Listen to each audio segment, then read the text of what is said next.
Oh, Mike's been unmuted. Hey, folks. So y'all probably heard me type in, haven't you?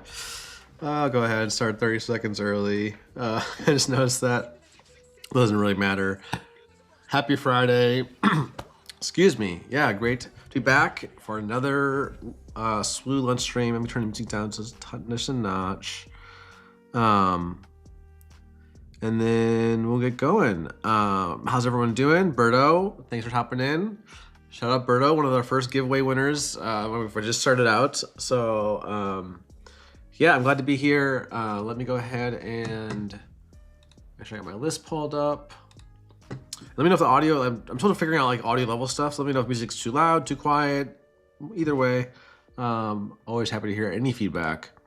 But yeah, here's our list for today. As I mentioned in my little blurb, I'm back to the Force version. Yeah, hey Lambeck, hey, hope I'm gonna butcher that. Choopy and Sweetie. Yeah, I don't know. Sorry if I'm butchering that, but yeah, we got the Force version again. I'll turn off the Plague Wind right here. Main change, not much, is just putting Rex back in. I was trying out this heroic arc, so I read 5s, and I'm like, not convinced. Still need to try them out some more, but like if I'm going to PQ this weekend, like I'm probably bringing this, and then the only change I could make is if I don't like Rex after today, I would put it in the 3rd Mace and 3rd Anakin again. Because honestly, I really like the 6/6 drops. That way, it's like, you know, if you're in doubt for deck building, I like to use the math. If you haven't seen like a hyper geometric calculator, we'll do a quick demo. You put it like 50 card deck, and say you want to see a 6 drop by the 5 resource turn. So we're drawing 10 cards, 12 with Qi'Ra. And then we have 6/6 drops. Yeah, 75% chance. I don't know if we can even see this. It's a little small. 75% chance to see it. With 4, when I was at 4 for a little while, it was a 60%. So it goes down a bit. So that way also turning it like, say you want to resource 1 in your opening hand and still see 1 for the flip turn. Like with 4, it's only a 17% chance. You go up to 6, it doubles that to 34%. So I personally like to use the math a lot to figure out like when I run 3 copies of a card or 2 copies or up to how many 6 drops, for example. But yeah, honestly though, Jeff, it's just Jeff, I assume, or Jeffrey. I love Poe 3 of, like, because he's just so good on the 4R turn, but like Grogu is worse after that usually. But he's still good. Not saying he's bad. Like, but I think he's like maybe the best 4R play in the game, because what other 4 resource play can do 8 damage, kill upgrades, hit their hand, and just do like insane in one card. So like, you don't get to swing. I'll tell you, you don't swing with him very often, but he eats that removal or trade or whatever. Oh, hey Dominic, sorry, I'm losing track of people's usernames, but yeah, thanks for tuning in. Anyway, you lose like, you don't usually get to swing with him. Like, swinging with him is a bonus, is the way I think of it. But you throw him down on 4R, and then like, he forces an answer, and then you clears the way for like your 6 drops, 7 drops, and 9 drops, obviously. So that's why I love 3 Poe. I was on 2 Poe at Worlds post ban. That's why I fit the 3rd Poe in. I haven't looked back. Like, he's just insane. Like, check out his stats actually. Play win rate for him, 70% isn't insane, but I think some of these cards, like, you know, Qi'Ra is a little bit lower than some other cards, but in like Itinerant Warrior, when they're played so often, that stats do go down a little bit, and then I slam him down more often. But yeah, I think obviously without Ambush, he's not as good, but I still think he's insane at 4 resources. Like, yeah. Playing him on 5 is usually not what you want to do unless you're against like a slower deck that's not really building board like Blue Green Villain. So, before I get started though, I should change my headphones because my little Porta Pros are like keep saying battery low, battery low. Give me a second here, folks. I'm gonna change headphones. So, bear with me here.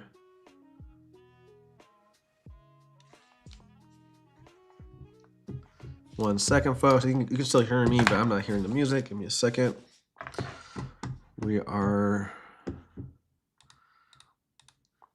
Gotta make sure. All right. Should be good. Give me a second here. Music stopped. All right. We can get into it. Enough of a preamble. How's everyone's day going so far? You know, how's your new year going so far? It's set January 2nd, 2026. And we are going to play some games. Let's go ahead and do a quick match. Han2 Blue Force, Primaressa 3, and Q. And away we go. And we got Leia Dadavolt. I could see playing it or not playing it. I'm not going to play it. We'll see. Oh, wait, Riku. Whoops. That was right on the border for me. Like, maybe it was fine. Still blue-green hero. It's probably still decent, but if we queue into it again, then obviously I'll play it. But I guess I could have started it off for the stream, but for the first game of today. But like, my thought is, oh, here we go, mirror match. All right, we haven't had a mirror match on stream this whole week, so this is great.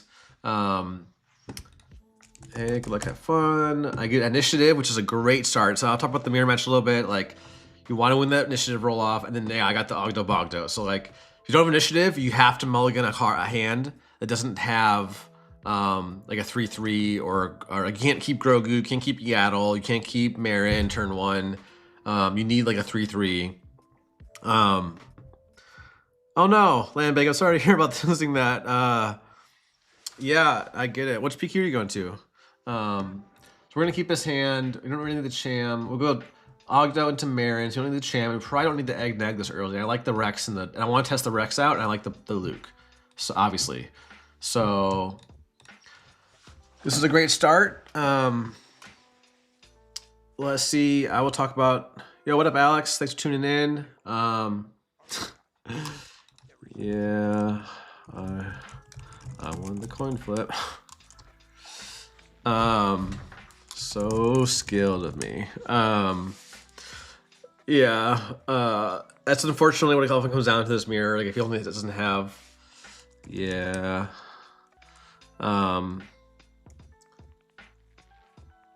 Oh, yeah. He just concedes. All right, I guess we'll go next game. I guess we're saving us the time. Bringing a 3rd crate. I don't know if I don't need the Chams. I'm going 2nd, so I want the Nemix for the Ogdo. And then I don't think I need to bring the Constables in. They could be on an Entrenched, but it's usually not the biggest target. What's that? All right. Just catch up on chat. Nice, Zach. Back on Han4. Hey, I get it. Like everyone finds their joy in this game differently. I think I actually can cut some Grogu's because he's just so bad turn 1 into Ogdo. And do I cut all the Grogu's for like maces? I would have 3. Actually, Grogu's not as bad as Yaddle. Actually, let's cut the Yaddles, I think, for the maces. Go a little more top heavy, so we have 4, 7, 10. Okay, we don't want to keep them waiting too long. But I should probably, we don't have any 3/3s. We don't even have a turn 1. Come on. Are we gonna go to a game 3 and play a best of 1 basically? Oh gosh, I think we are. Oh gosh.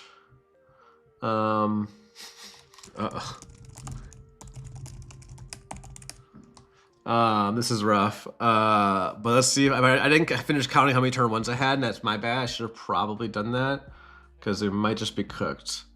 We'll see what they have. He has like a Yaddle. Oh, Grogu that's also not great. Okay, we got turn 2 at least. We have a turn 2. We had no turn 2 or turn 3. So that's good. I don't think I even need the aggressive negotiations. So we need to catch up on board. I know I'm researching both of them, but yeah, we got our Cassian. Maybe we can come back, but we're not gonna get we need to top deck a 4 resource play. Yeah, hey Victor, what's up? Great seeing you in last weekend. Yeah, this is not it. This is not it, folks. We're not. Oh, I guess I will hey, I'm gonna take the win. I'm gonna technically update our record to 1-0. Yeah, honestly, ooh, okay, we have to play freaking Ogdo now, which actually isn't the worst thing. I have to try to do it after he heals Grogu. So we got, I don't think we can keep the bow or even the mace. Probably keep the bow. So we got 4. We can do, hopefully, I think Cassian will probably die, and then I'm gonna kind of bait the Cassian kill by attacking it into Grogu, so I can play the Ogdo and not have him heal my Ogdo. Yeah, I really want to fit Namek main. Honestly, he's been so good, but so I can, if he heals immediately or like kills me with the, yeah. So I think he should have probably like held the heal, but because now I guess he gets Qi'Ra. He needs Qi'Ra, or else I might actually be able to come back.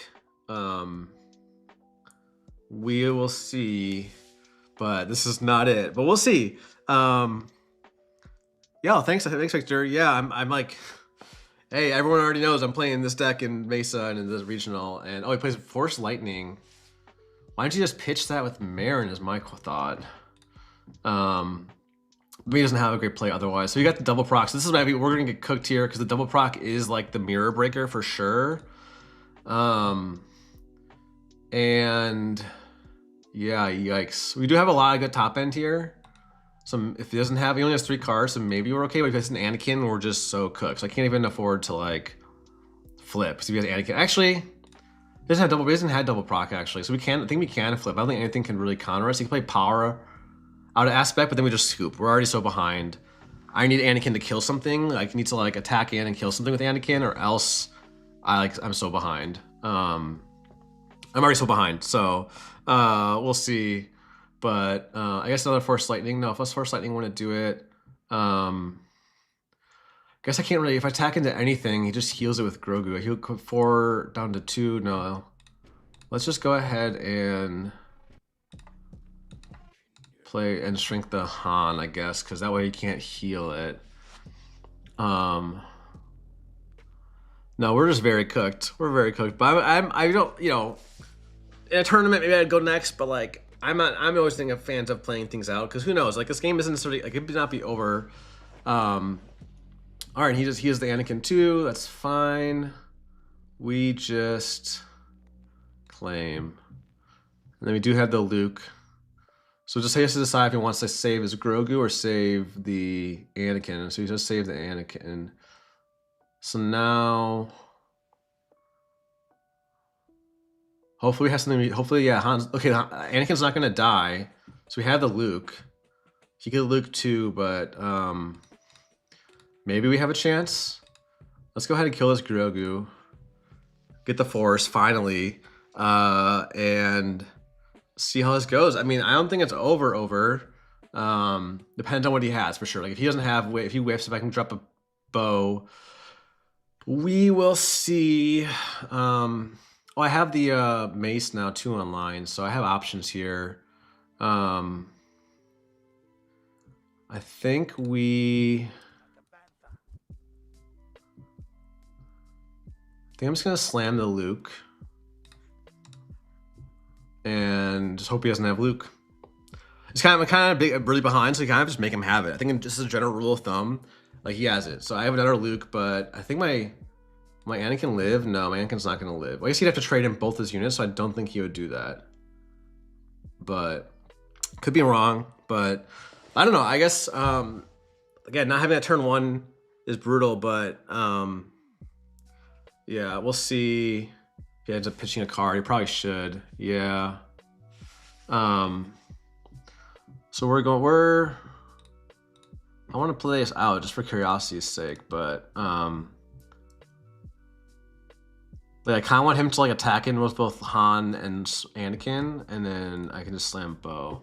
Now we can, well, he only got 2 cards. Maybe we can wait one more turn. If he has an answer to the bow, if we can do like bow into Qi'Ra plus fell, maybe we have a chance. We will see. But I still want to play it out. Like I think it's worth the time.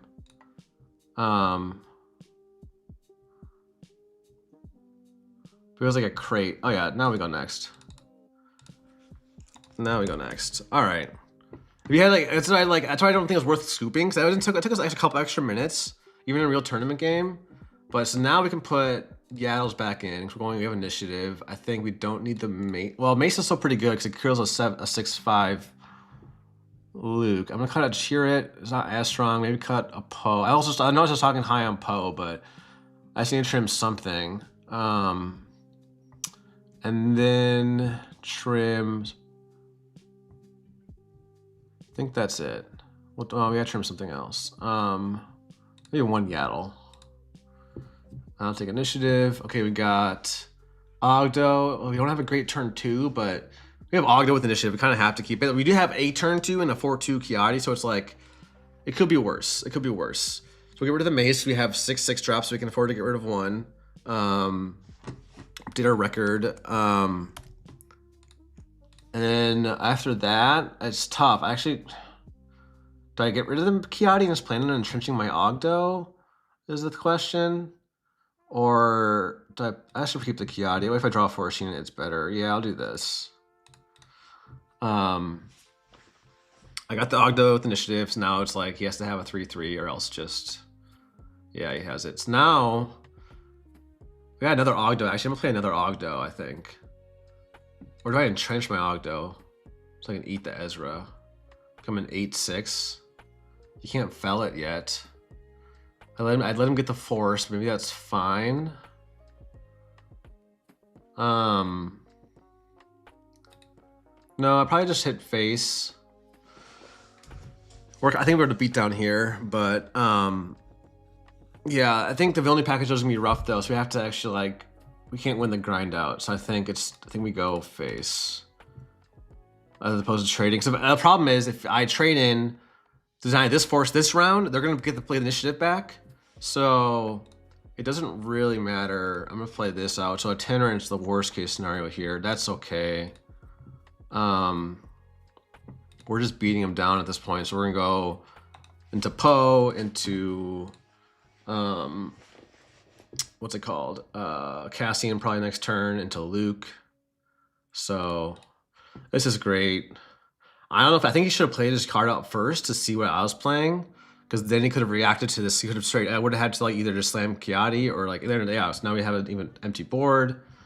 I don't have the force, unfortunately, but I think I'm just gonna end up smuggling Cassian. Maybe. Well, he can play his Anakin, would feel bad. I actually might want to play the Qi'Ra here over the, even without the force. Let's flip Han. I kind of want him to commit first. And I also want to push the damage. So we're going to flip Han. If he just slams Anakin, we can slam Qi'Ra. If So he plays that. Just fine. So we're gonna play the Qi'Ra anyway, because it'll tank the hit from the Poe, but then we'll get to play the Luke next turn. All right, and we got the Mace. We can guarantee the Force. This is where Mace is nice. The 7th drop Mace is nice to guarantee the Force, basically. There's probably swinging in Poe, and then maybe making me discard a card I should be aware of, so I might have to get rid of this Qi'Ra DV. We'll see. We're not getting the Force for a turn or two anyway. So I don't know if I love this plan. Like, I honestly would almost rather be in his shoes, because he's got, like, yeah, he's got 13 damage on base, but he's got the card advantage, he's got the Force, has more options available. I don't love that I don't have many, but we'll see. I wish I had a better 5 resource play, but like an Anakin would have been nice there. But this is all fine. So I think we're just gonna slam the Luke, and always can finish the Poe off with the Han if he plays like it. And if he shrinks it down, yeah, we have a lot of options. I figured he'd making me discard. I'm gonna get rid of the Qi'Ra DV, not getting the Force anytime soon. And we're gonna deny his Luke this turn.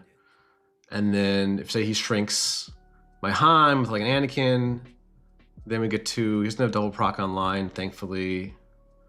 Do we claim and get the Force? We don't really need to. We have another Luke, so I need to go ahead and sack my Han. I should have probably claimed and done it, but it's okay. Now we have to actually be aware of the first crate. We don't have an answer to the first crate because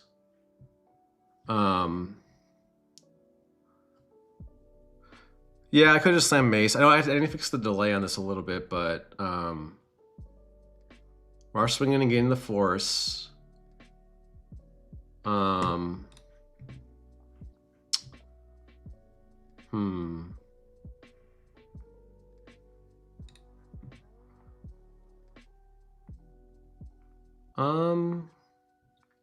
Might trade into the Luke. Take the 4 damage and then kill his Luke. With my Luke. And now if he plays Crate next turn, I got Aggressive Negotiations up into it, which isn't great, but and we got the 3rd Luke. So I think we don't actually want a resource, because actually do we? On one hand, I want a resource to make them think I have the Crate, but on the other hand, it's like I kind of want to keep both these cards. If he plays Crate, I want Aggressive Negotiation. Oh no, I get Aggressive Negotiations plus Cassian into the 10-8 Crate. So that is fine. Yeah, we want a resource. I remember my Cassian. Always remember your options. And there's the Crate. I just called it. We don't have an answer to another one, but we will see. We haven't seen any fells yet, right? So another. Okay, we got the Bo-Katan. Not really gonna help us. I guess we can dig with the Qi'Ra DV. So we don't need a resource here. Kind of want all these cards. Another Crate. Show me the money. Yeah, that's what I'm saying. I remember being in his shoes because he had the Qi'Ra DV, the early Force. So it's like my draws were. Maybe I should have mulliganed, but oh shit, we get to slam our Bo-Katan now. And let's do this, because that way you can't easily Luke it. Force Lightning, okay, it's a Force Lightning, but maybe I should have claimed there, actually. I got the fell. Okay, I should have claimed there, actually, because getting the shield off was not as important as initiative, but I got the fell. So now here's another big guy. I get to fell plus Qi'Ra DV. These are all good cards. I think I want to keep them all. And now, but now the shield's gone, we can do Mace into the 4/4 if he just swings. Which... You guys double proc online now, so that's actually a problem for us. But I think do we just play the 3rd Luke? Or we do the Mace? We have the Force. We want to save the Mace for when we need to get the Force, I think. Yeah, my draws are pretty good. To get all 3 Lukes in the top half of the deck for sure is good. Now we can slam Rex plus Itinerant. Or Rex plus Fel next turn.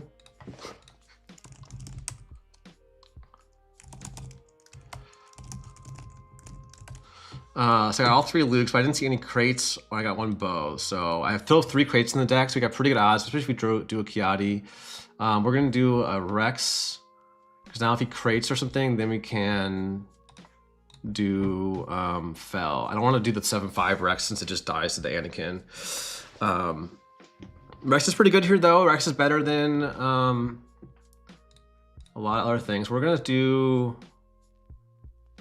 Are we gonna do the Force? Might as well. We have Mace 7 drops. We can do the heal. Might need it. Yeah, he's got a pretty good board here. We're gonna need another. What's it called? All right, that's pretty good. So we can do Mace plus Qi'Ra here. If I resource to 11 to 10, so I think I have to get rid of that. Unfortunately, I do live in Trench, as you all know, but we're gonna go ahead and do that. Take the trade. So you can swing with Luke. I'm gonna go ahead. I think I attack with Mace. That way, if he slams like a 9-drop or a Bo-Katan, I'm kind of cooked. But that's is that his 3rd Luke? That's his 3rd Luke, I think. Yeah. See what he's got. Maybe I should have slammed the Qi'Ra first instead of the Mace, because that way I could have more options. But I don't know. I kind of want to save that 4 damage, honestly. Don't think he has a 9-drop. Like a Bo-Katan would go crazy here. I just lose the Bo-Katan, but I'm kind of behind, so I kind of have to do it. And I think I'm gonna go ahead and drop. Oh, we got our double crates. All right, we might have too much on board though to deal with. We'll see. But we get the Force back, and we're gonna be able to. If he claims to sling with Luke, we can slam a crate. So finally, so. Ooh, and I got aggressive negotiations and another Fel. I don't want to. If I resource to 11, I can't change. I could play aggressive negotiations plus crate, but I think I'm not going to resource here. So I have either Anakin plus Fel, or so we just swings with Luke. I'm at 11 health left. I'll be down to 7 with the. Yeah, I think we have to just slam the crate. Force a Fel or an answer. We will see. I'm gonna go into the Luke. Not loving this game though, but we're still in. And then Rex has been fine. I was great against the Anakin. I like my Anakin like a 5/7. Like the general stat line can be tough because I don't have much that just gets through it, right? All right, we're gonna do. Do I pop the shield or do I think I pop the shield and kill the Luke? Places other Luke I get to claim and Fel. I'm pretty cooked. He has no Cassian. Anything else and I'm cooked. Yeah. No GG's. GG's. So yeah, I think so lost the mirror. I mean, we won the roll off. We had an initiative, but I think their draw was better. They played it well. Like I'd rather had the early Force there and the early draw because I was kind of locked into my one line. Like I had to resource that early. I had to get rid of that Qi'Ra or something. It really comes down to like, yeah, turn 1 is huge. Like they I think they shouldn't have scooped game 1 without turn 1 against an Ogdo. Like I don't think it was over. It obviously stacked against them, but and then game 2, I had a terrible hand. I think I sideboarded horribly. I shouldn't have taken out. I think I took out too many turn 1s, and I had no turn 1. So I was like, I don't want to go below 15. So that was a mistake. And in this game, I didn't get the first crate down, so I was kind of behind after that. Like I just playing from catch up. Like I don't think again. I kind of had to push face. Like I don't think I don't know. What are my other lines I could have had there? I guess I could have. Did I resource these initially? Wait. I don't remember resourcing a Itinerant Warrior and a Marin in this game. Did I really? I'm gonna have to go back and check the VOD, but did I really have that in my opening hand? No way. That seems wrong. But I feel like I don't. If I had an itinerant warrior, I don't know why I would have resourced it. You know what? Did I just like black out or something? I just don't remember it. But I'm gonna go scrub my VOD really quick and check because I'm curious of what I had. Because I had oh yeah, I didn't have an itinerant warrior. I don't know why it's there. So I had the Ogdo. My opening hand was Ogdo, Qi'Ra, Poe, and Trench. Like, maybe I should have kept maybe I should have mulliganed, but Ogdo with initiative is just so good. If he didn't have a 3/3, I just went on the spot, and he had it. And then I didn't get the 4 early. I didn't draw into like a itinerant warrior till too late, and it just wasn't enough to push face. Like, I was fine until the flip turn, but you saw like on the flip turn he signed a Poe, and like I had to play a Qi'Ra, and I just got so behind, even though I had 3 Lukes. So yeah, I'm just thinking about that game. I mean, again, I didn't draw crates till too late. If I, like, for example, like, I think the turn after that killed their crate, I think they didn't have their second crate yet. So if I had played a crate, like the mace or bow was great, but like if I had played a crate, you know, any of those games, I think I needed to see a crate sooner for sure. It's a little bit unlucky, but I don't think I made any major mistakes. It's just, yeah, sometimes the draws, the mirror match, sometimes the draws are the difference, and if the player skill is relatively even. So.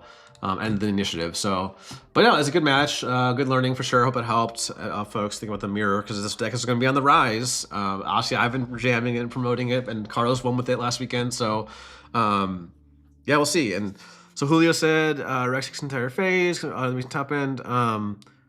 Yeah, but the problem is I want to have 6/6 drops. I was saying at the beginning of the stream, I want to have 6/6 drops so that I can always draw one by the flip turn pretty much.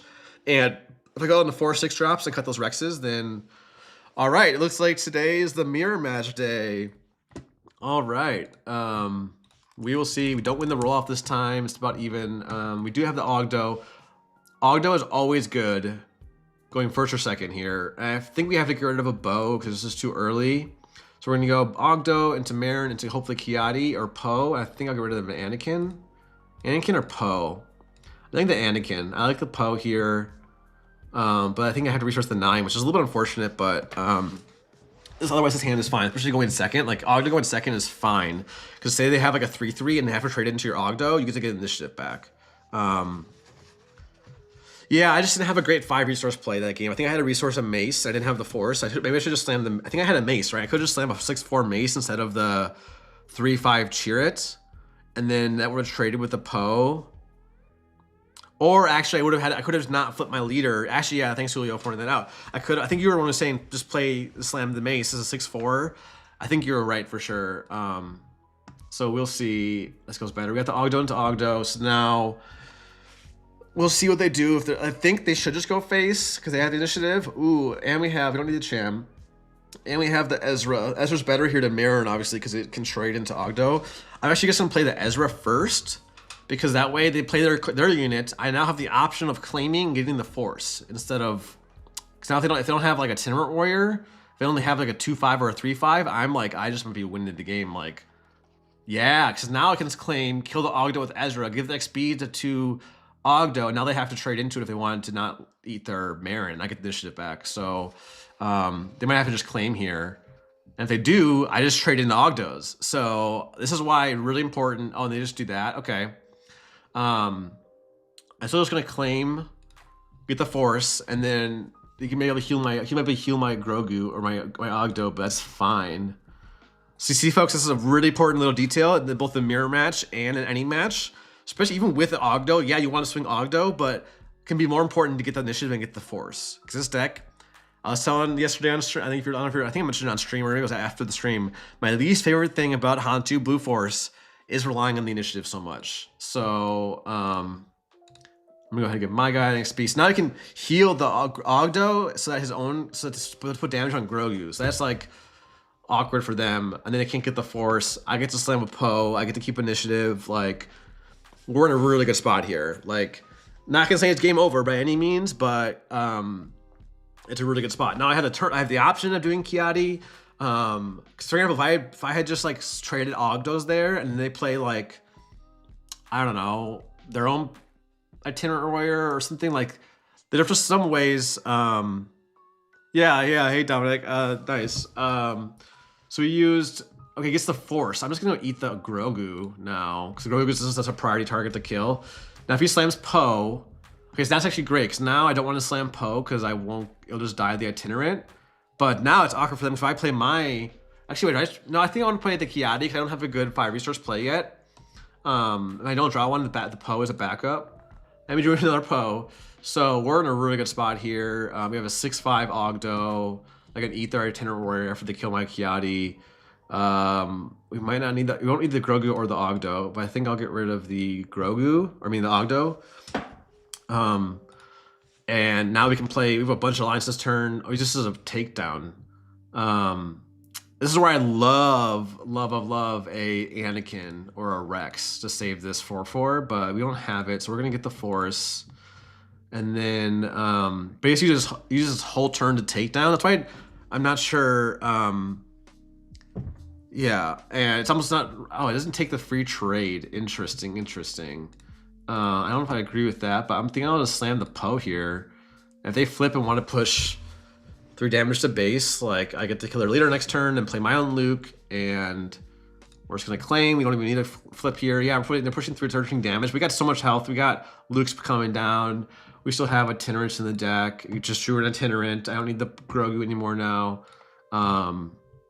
Yeah, no, we're cooking. We're in business. Like, yeah, they're giving me a 17 here, but I'm gonna go ahead and pitch. Anakin's already online, so I don't think I need the Marin, because this turn we're either playing, we want to pitch what? 2 cards? We want to pop the shield and make him discard for good measure. I don't think we need the Poe. We already have a Poe on board. We're either playing Luke or Qi'Ra plus Itinerant, or one of the 4 drops plus Entrenched. We have a lot of options. I don't think we need either of these 2 cards. So we're going to do 2 damage and make him discard. And make it like, yeah, this card is just 1 card out of 4, but just chipping away at their hand to me is huge here, because they don't have the Qi'Ras yet. He gets rid of an Entrenched. And yeah, they can play like an Anakin to kill Jedi Lightsaber. Interesting.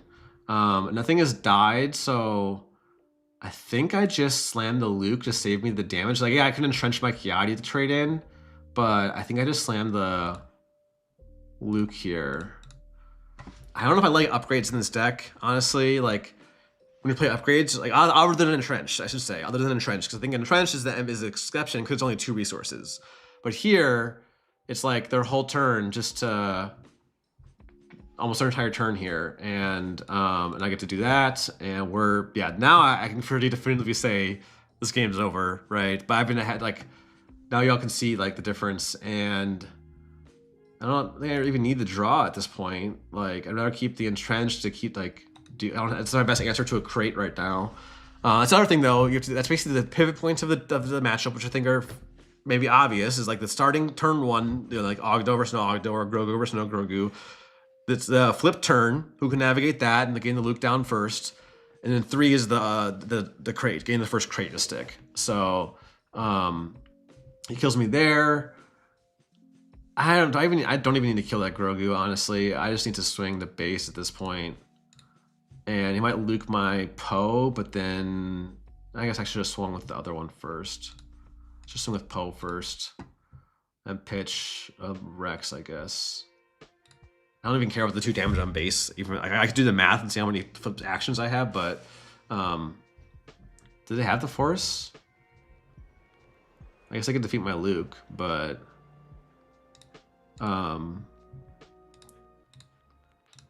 I think we're fine still. He's got no cards. He's in top deck mode. We maybe should have kept that Qi'Ra. We pitched it right. I probably should have kept it in hindsight, but we're still big chilling. If you top deck a crate, we got the Fel. If he doesn't play anything, one thing to keep in mind with Poe, don't forget about the discard ever, because like he has to, yeah, now he can't, this is actually, I can just make him discard the card. And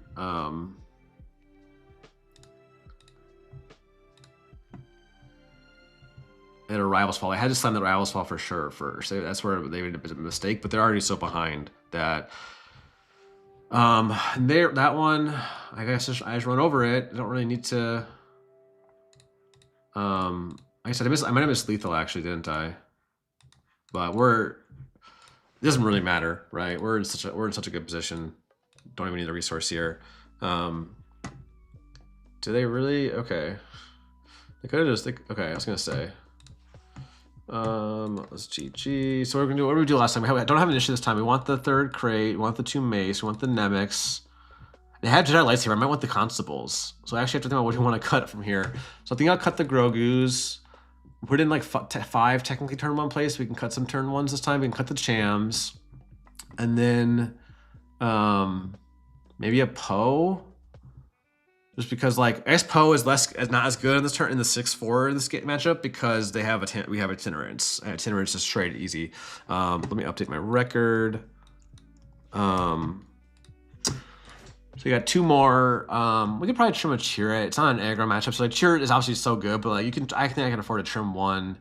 And then maybe I probably don't need 3 constables. I think 2 constables is probably fine because there's not as many like upgrades. So I think this is good. And actually, wait, sorry, I'm gonna cut the adults instead of Grogu. I forgot about that. So we have 4, 7, 10, 12, 14 turn 1 plays, and then 2 more in the constable. That's about the minimum I would do. And here we have Ogdo without initiative, but not a good turn 2 or turn 3. So I have 2 crates, so I'm gonna have to mulligan. Wow, it's just as bad. So we have the Ogdo. We have to draw into a turn 2 and a turn 3.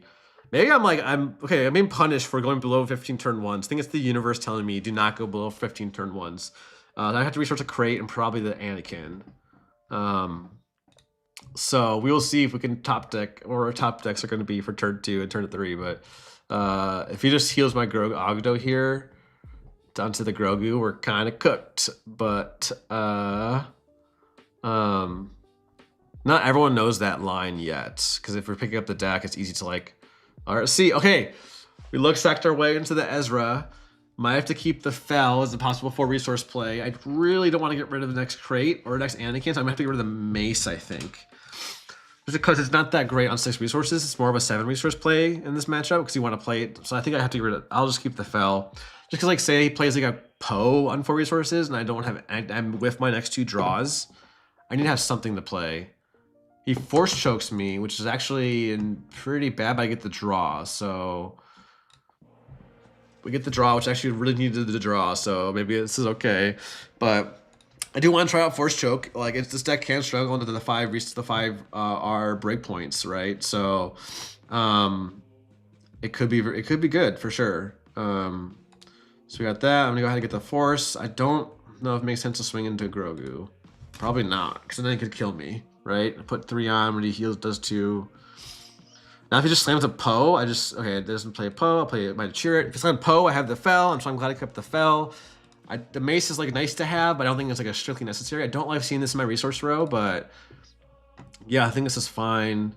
We got the force. Oh, now we got a Qi'Ra plus entrenched. I think we can get rid of the constable because like they don't Chewbacca pilot, right? So anything they do upgrade besides the leader, we can just Fel. And we have our entrenched. So I don't think I need the constable, honestly. Especially when we have all these better cards we can't really get rid of. Oh, and of course he just plays it. So that got a little bit, had to eat my words a little bit, but I still could just Fel this Marin. I think we're in a good spot. And now we get to kill the Grogu pretty handily, right? So let's go ahead and deploy. I think it's a little awkward. Yeah, I don't like the Jedi lightsaber there. That's just, like, it's so risky. It's just like, yeah, if I have it, I have it. If I don't, I don't. But, like, that's funny. So oh, wow. Okay, this concedes. And they just left. Okay. Yeah. I mean, look at my, okay.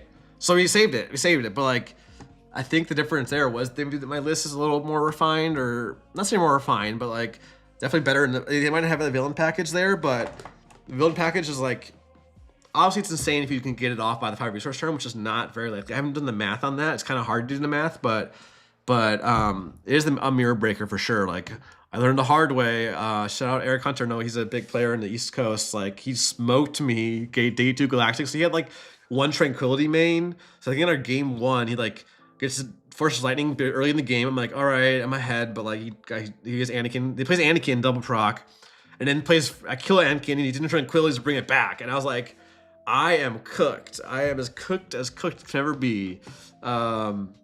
So yeah, that's fine. That was, it's a lesson for me, and I'm gonna have to go back to the villain package if this deck rises up. So yeah, we were 1 and 2, now we're 3 and 2. So let's go ahead and requeue. Do we have a third mirror?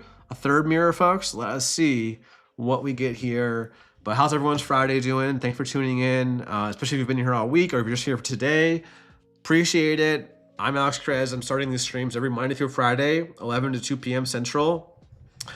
Probably playing Han2 Blue most of the time, but Mondays I'm going to be doing an off-meta series where I play one of our Patreon members' decks. And this coming Monday on the 5th, I'll be playing Mike's Snoke Blue, which is a spicy deck. And here's Bruce. We got Bruce here. Is Bruce in the chat? Apex1, shout out to Bruce.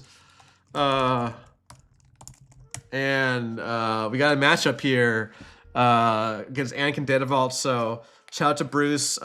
If y'all caught the stream on Saturday at our PQ, that only happened. I only got to the PQ, and Carlos only got to the PQ and won it because of Bruce and Mike, who drove from Ohio, picked us up in Madison, and took us to Minnesota. So, like, shout out to them. Great friends of ours, great friends to the channel. Yep. Nah, let's play. No, I want to see some Anakin. Bruce is a little bit newer at the game, but no, he's a great guy, and he's got that potential. I can see it, with some of these gameplays. So, anyway, we gotta play though. We don't have initiative against Anakin, so this could be rough. I think we're gonna mulligan for our 3/3. Even though we have the double Qi'Ra, we're not getting this force if we play this Yaddle. So we got the Ogdo. Honestly, the Yaddle can be fine because we can go Ogdo into Yaddle, which isn't great. But if I get initiative back, at least I get the force. So I hopefully will draw into a better turn too. Like Itinerant Warrior in this matchup is like another MVP in like every matchup. But yeah. So you guys has the Nemec, and if only Yaddle would, defeat itself into a spy too. But this actually is the worst case scenario. I just realized I didn't really do this. Okay, now it's saved. That would have been really bad because the Nemec is the freaking ready spy. Like, does it have to be ready? The spy, you could just create a spy and still be as busted as it is. But the ready spy would have killed my 2/4. So now at least I can slam my Ezra after he trades. I'm assuming he's going to trade because I think Anakin should here. And then I get the spy, and then I get to play my Ezra and hopefully get the force. So maybe we're in an okay spot. Again, I'm ahead, like in the last match, initiative matters so much. You have to really think about your sequencing, like especially early on in the game. It's every action, every sequence is very crucial, right? So that's why I love this game, because it's just so like, it's like chess. So you almost can't play it perfectly every time. So that's a pretty good draw. So we get to go ahead and kill the Sabine here. We can give it an XP if we want to, but we're not going to. And we get the force, importantly, and then we get to play the Qi'Ra. Poe is actually not that great in this matchup, especially on 4 resources, just because a spy can freaking kill him. So we're gonna go ahead and just get the force. I could have slammed the Poe there in hindsight, but because I would have eaten that Gungi, but I didn't have a great play otherwise this turn. So now we can play like Itinerant plus Entrenched, which do I just entrench my Qi'Ra here? Make it a 7/7, and then like what can you do on 5R that can punish that? Not much. Like he plays Queen or Typho. I think I'm just gonna entrench it, because I don't want that dying to the Gungi. Now if he General's Blades there, it kind of sucks. Yeah, I didn't really think through the General's Blade line, but at least he can't play Queen. We're gonna have to attack in now because he can trade up otherwise. And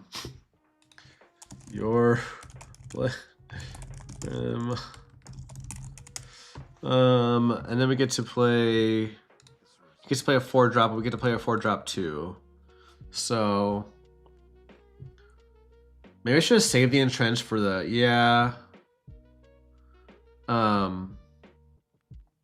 the freaking hidden. I think I'm gonna have to claim here to get the force. Okay, Rex is great. This is exactly where I want Rex, right? This matchup. So I don't need both these pose. So we're gonna get the force. I don't think we need to trade into the Nemec because it really just feels bad to trade into Nemec. It just, yeah. So we haven't flipped Han yet. Okay, I guess if do that. So now I'm gonna flip the Rex, I think, and save my dude. And then let the, kill the 3/1 with my leader. So so you guys to do that. Let's go ahead and deploy. And we're chilling. He doesn't have many cards. This is where Anakin can really struggle.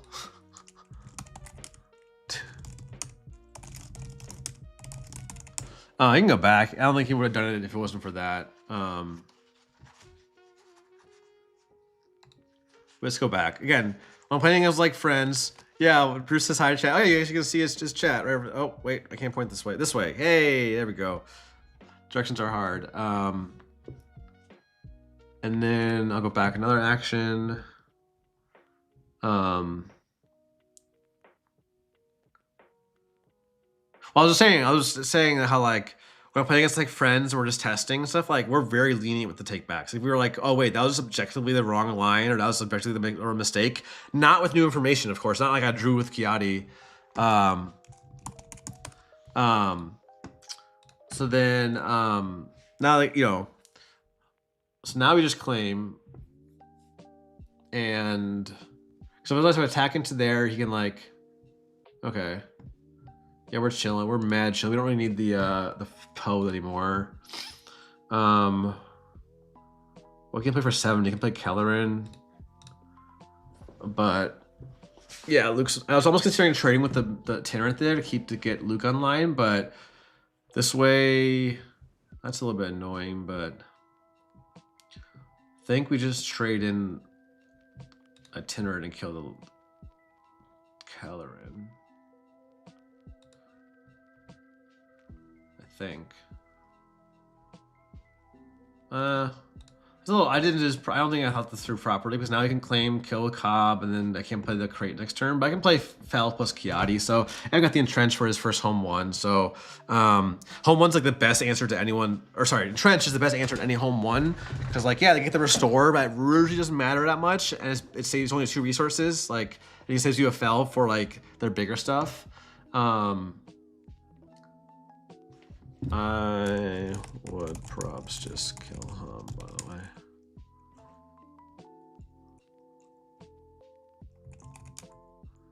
Yeah, so if you kill Han, I can't play a 9-drop this turn. I'm gonna go back. So a little bit of coaching here. Is, you know, he and I were talking about doing some games, so it works out. We're talking about playing together.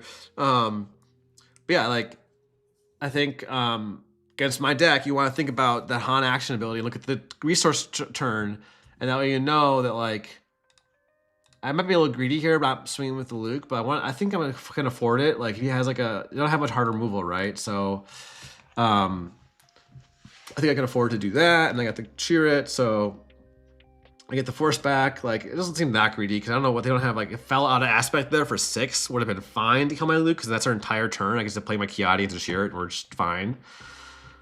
She has the General's Blade here, so we're gonna claim. Do we even need to fill that, or do we just slam the bow or the crate? Is the question. I think just the crate, and it's just the game's already over. But yeah. But hey, again, that is how it goes sometimes. Especially when you're still learning a deck in the game and the matchups. Like it's hard. Like again, this game feels a lot like chess. Like yeah, it's just like I think. Talking to a fear, and he had the best way to put it. It's like this is the most deterministic TCG he's ever played, and me too. So it's the most deterministic game. Like, yes, there's still randomness and still luck, but like Wu's back to back to back is not some coincidence, right? It's like the result of the grind and the skill he's been putting in, right? So, and we're gonna have to just, yep, put him within lethal. That's the thing, and the problem with Anakin in general is the fact they can't answer a crate or a bow very well. You just lose. GG. Yeah, what up, Sins X1Z? Sorry, I don't know how to say that properly, but I did not like the non-forest version. My results were not good. I don't think it's my play style.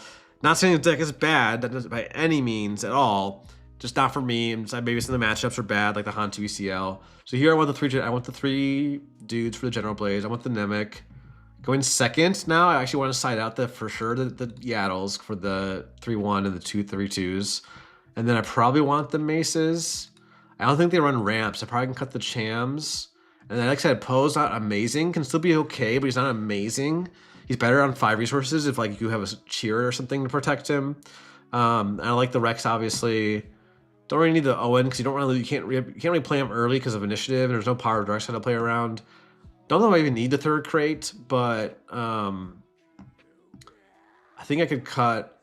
How many turn 1s do I have? 5, 7, 10, 13, 15, 17. So I can cut a Grogu. I think this is fine. I don't know if I need the 3rd crate even. Actually, no, I want the 3rd crate instead of a Grogu. Now I'm at 15. Counting the constables. Constable turn 1 is honestly fine. It dodges 2 4s, but so does like my other 3 3s. So the health doesn't really matter. So we can do this. Maybe it's the late turn 1s, but all right, we got a 3/3. This could be a lot worse. I think I'm gonna keep this. We got the Ezra into Qi'Ra or Qi'Ra. We only need the Fel for a while. We have 6/6 drops. So we can get. That's why I like having 6. If I had 4/6 drops, I now have to think here like, oh, do I keep the mace, or it's like it makes it more harder of a resource in my opinion. So I like having the 6/6 drops. So this kind of sucks, but it is what it is. We should get the force back. Although if I play a 3/3 Qi'Ra, he can use the spy to kill the Qi'Ra without the force. So we're not okay. Just like last game, we got a nice top deck. I don't think I need both the Qi'Ras, honestly. Like the Qi'Ras probably be better than having 2 Qi'Ras. So a little bit lucky here to draw both games that had top decked a 5 health turn 2 play. And this Marin's especially good into all these spies. Another reason why I love Marin, she just like snipes spies. So let's see what he's got. He had another Nemec in hand. There he goes. Ooh, we can't afford to keep both of those. Might even pitch both. No, I want to keep one. So I'm probably going to toss the Qi'Ra once I get the force. Attack in here. Discard the Qi'Ra. I want to keep the other aggressive negotiations over the Qi'Ra, I think. We're for sure jamming that Qi'Ra. And that we'll get 4 draws before our next play. So ideally we can... okay, as open fire plus Gungi. Ideally we can... that's fine. Open fire would be awkward here because it uses the whole turn. Ideally we draw into a better play for next turn. So... I got the Itinerant Warrior plus Cassian, which are both playing flip turn. So, so we will see. Oh, I didn't update my record yet. So I'm 4-2. 4-2. She just the Gungi. Or no, it's not cheated out. What do you do? Oh, he timed the Gungi to kill Marin. I guess that makes sense. That's kind of annoying. I don't know if I love Bruce. If you're watching this back, I don't know if I love that play because timely is like.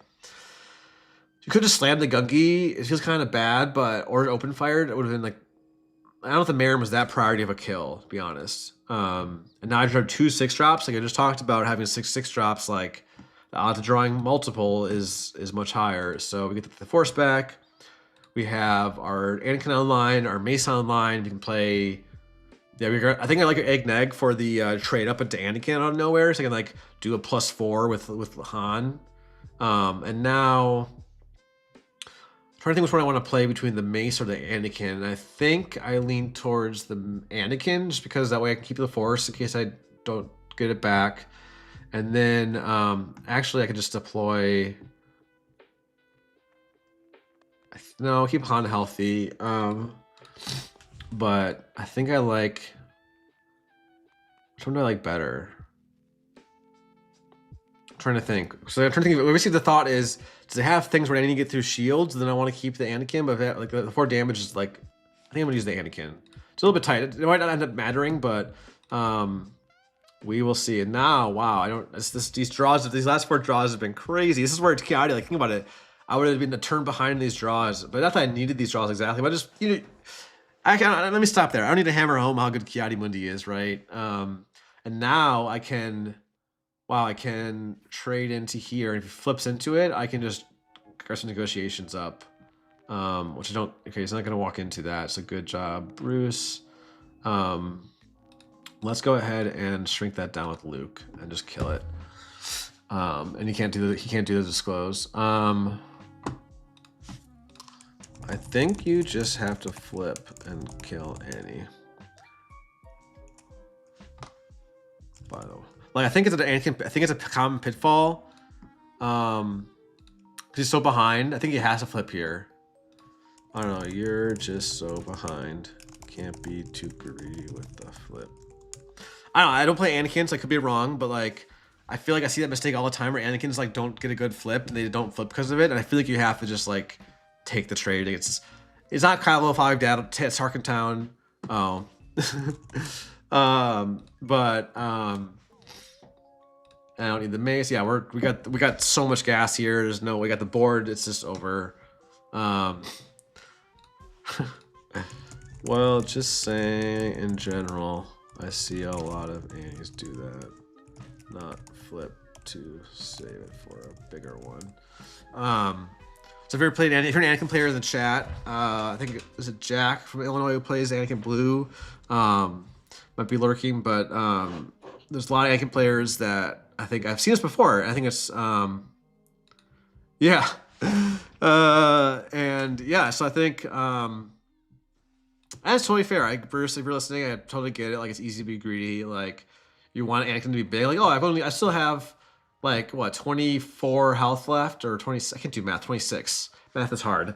I don't know where I got 24 from. It's not even for a 30 health base, but yeah. Let's see. Okay, plays him. What's it called? I think we just swing in. We still got the rest of negotiations. We get Mace to clean up all his whole queen. Oh, now we can just go like that. Maybe that wasn't the play. Now we have a Bo-Katan next turn, so we're chilling. Honestly, I didn't really think through the play. I'm a little distracted. Yeah, Travis, like I'm a Spurs fan. If you're a sports fan, if you're a Arsenal gooner, and we can talk. We can still be friends, but yeah, I think I have to just slam this, and it doesn't really matter where I go here. I'll just even it all up, I guess. And he helps me. It's gonna help me, and I get to get another XP. And that's gonna be all she wrote for this one. LOL. How kind. I was holding that bow for like the whole game, right? So you can see we're like, yeah. But yeah, Pasquale asked, do you think of Phasma deck or Luke dead? I mean, actually, I'm gonna second Pasquale. I'm gonna finish this game and then I'll talk all yacht for a second. GG's. Thanks for the games. Oh, we left. All right. Hey, Bruce, if you're hopping on, GG's. No, those are good games. Again, I drew very well. I know the matchup very well at this point. So, no, that's a tough one for sure. But anyway, so Pasquale is saying, do you think a Phasma deck or a Luke Data Vault deck will be at least an average in a PQ? Not expecting to do great. Would like to be not another Anakin, Han, or Yoda. News CCG's loving the stream. Hey, thanks for tuning in. So, how do you think how I want to say this, or how I want to like structure this like point or thought? Like meta decks are meta for a reason, fortunately or unfortunately. Like basically the top decks are top decks because they're the most consistent. That said, I think any deck can spike a PQ or top 8 PQ or whatever, or a 1K or a showdown. Like shout out GJ Claro in Italy, who's won with Admiral Data Vault or Admiral Akbar Data Vault. So anything like can spike a PQ in top 8. But the meta decks are just that there's consistency is the key, because ultimately, like, you could play within reason. I wouldn't say like you can't grab your IG88 data vault and be like, all right, I'm gonna play 100 tournaments and win a tournament or something. Like, there's a limit to what I'm saying, for sure. But I think ultimately you see the top tier decks are meta for a reason. That said, so I'm trying to both encourage, not trying to discourage, but like, I think as a newer player, just have your expectations set. Just know that you're like going into a game, especially you're like, you know, like I've been playing it since day 1 or day 0, so I'm 2 years in. What up, Bruce? So that's why you see a player like was it Sealy who won that PQ the first weekend with Phasma, and yeah, it's a real solid deck. Like I think he has a great video on it. Like, so yeah, any deck can almost any deck can spike a PQ or top 8. But again, the best decks are best for a reason. Like they aren't just like it's not like no reason why. It's like these are all figured out through testing and through results that they're the best decks. So I'm mostly biased on Han2 Blue, but yeah, I get Han2 rotating out. So as a new player, I almost would encourage you to play something like, first of all, make sure you're having fun. Like, at the end of the day, we also have to figure out what is fun for you. Like, everyone has different definitions of fun. If y'all haven't seen it, you can Google like MTG, Spike, Timmy, or Johnny. There's like an old school article about, I won't pull it up, but like it's an old school article about like types of players. I'm gonna re-queue. And like, yeah, I'm sorry to hear that, Josh. Like, I thought Bubble Forward was gonna be spooky because like Topple is insane in that deck, but it just hasn't, like the way the cookie crumbled just hasn't been good. And ooh, yeah, Kylo2 Target Down. I'm actually gonna play this deck because I kind of want the reps. Because this deck can be spooky. These are gonna be quick games for sure. But yeah, fetching fun. Let me clarify. It's fun. What your definition of fun is, because everyone has their own definition. I like winning most of all. Like that's why I'm a Spike. I want to win. I want to do well. Not that I don't have fun losing, but like I'm not gonna play an off-meta deck at tournaments. I did that once at the Woodstock PQ and played non-force Han2 Blue and it wasn't that good. Let me actually think. Oh, we have Tarkenton here. I'm actually gonna mulligan for hopefully get a Yaddle or a Grogu. Got the Grogu, so now we can do this. Yeah, this is fine. Everyone has a different definition of fun. Like there are players who like love their like crazy wacky combos. Like shout out to Hunsing, my buddy from Colorado, who like is trying Qi'Ra Red Force, which no one else is playing. Like not many people are playing Qi'Ra Red 30. Like everyone has their own definition of fun. Okay, gets the Daring Ray Tarkentown, that's fine. We only has the 1, 2, 3. We get to play our 3/5 now. We got the aggressive negotiations. We got the Fell. I think the biggest threat this could do is a big Kylo, and now we have the aggressive negotiations to trade into Kylo or trade our 4/4 into Kylo. So, but yeah, I think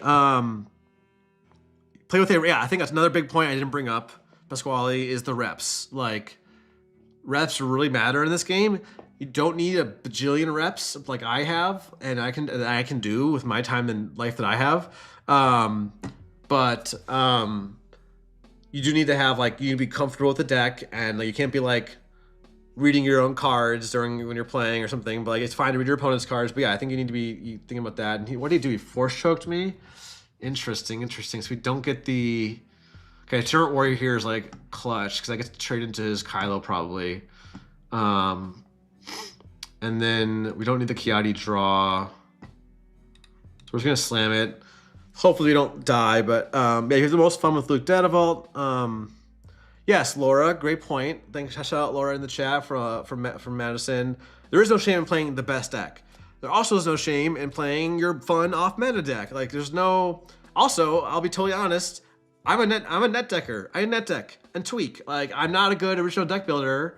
So he pitches that. Interesting. Might have another upgrade for. This is a nice game to yap during too, because I could just like do my thing and then get to.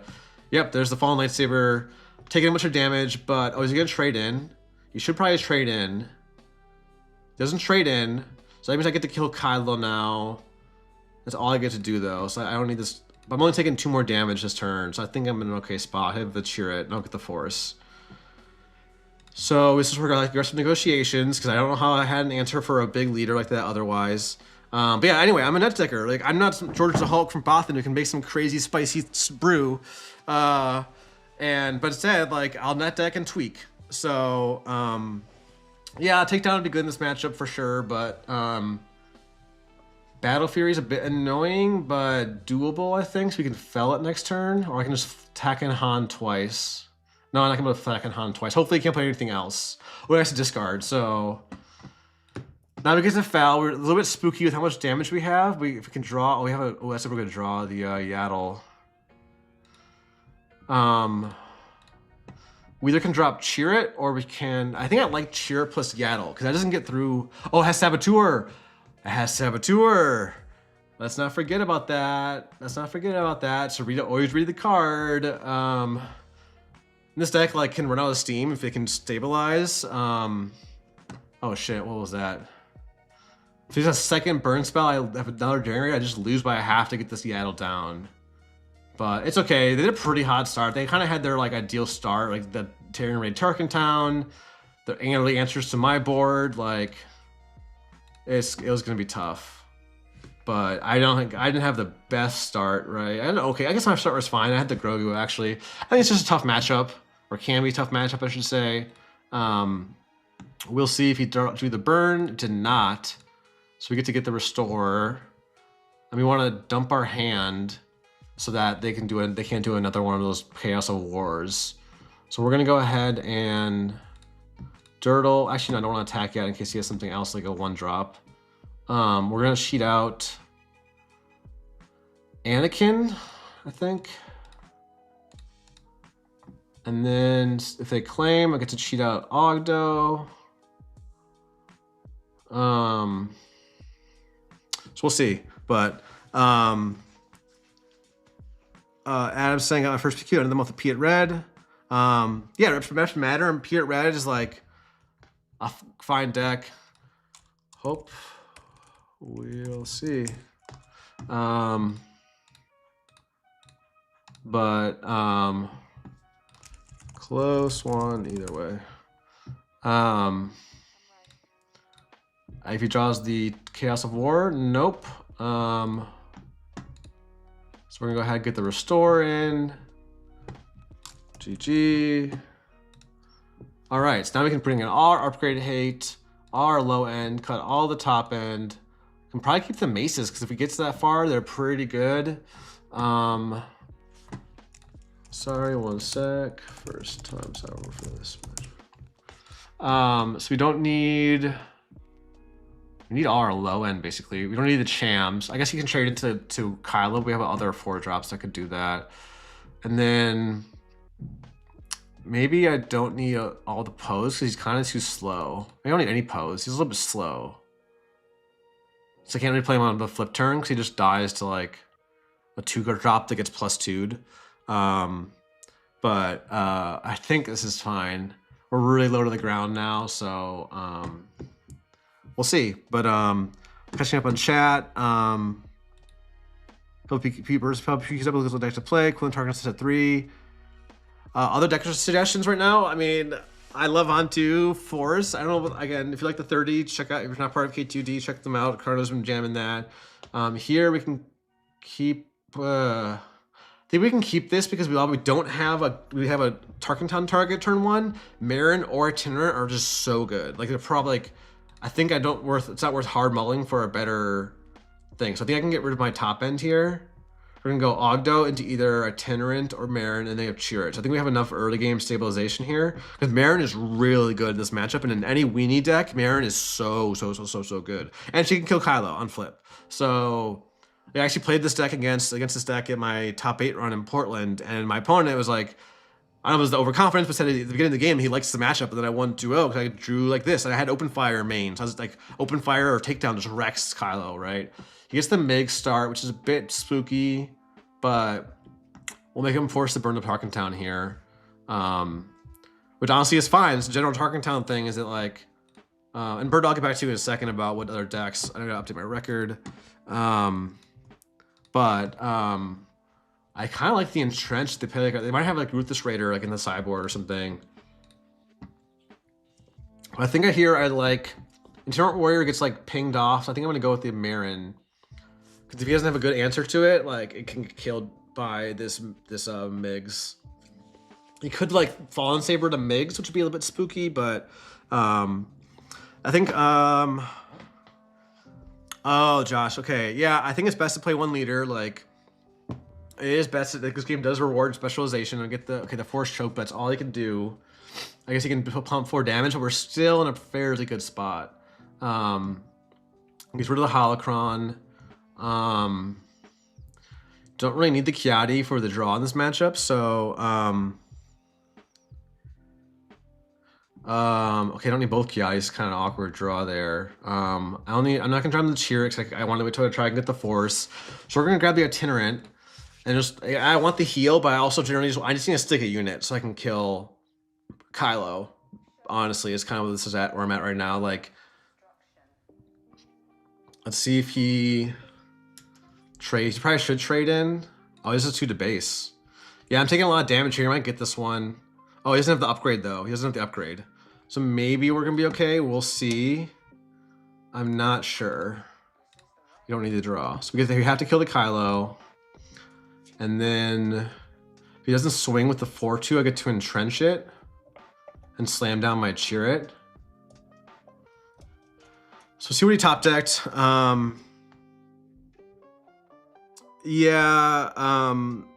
I'll also get back to you in a second. Let me make a little notepad down. I'll work on playing. And okay, he goes for that first. So I think we just slam Qi'Ra 3-3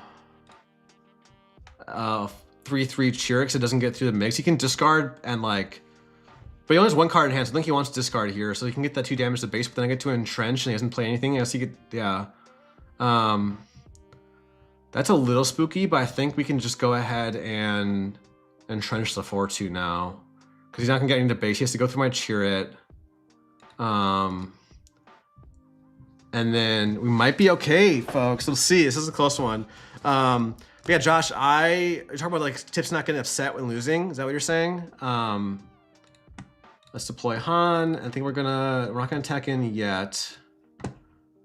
But oh, I got another Qi'Ra. That's a great draw after a couple kind of weak draws. We got the mace now too. We can play some weenies. He has upgrade hate. We got the second entrench. So like, it might be able. I guess they could. I gotta make sure I got remember Chaos of War can do 4 damage right now, and then he can discard. But we're gonna go ahead. I think entrench our Qi'Ra because now it's a 6/6 and it barely gets through. Actually, no, we got the Constable. We can go ahead and do the Constable first. Let's go ahead and get the Constable. He's not force units, he's not getting the pings. I almost forgot he doesn't get the pings. So we'll see here. This is gonna die either way. We have another Qi'Ra though, so we're gonna go ahead and attack in. Warrior of Clan Ordo is not it.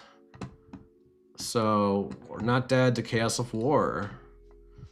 Even though we don't have the aggressive negotiations, I'm gonna go ahead and resource it so I don't die to Chaos of War.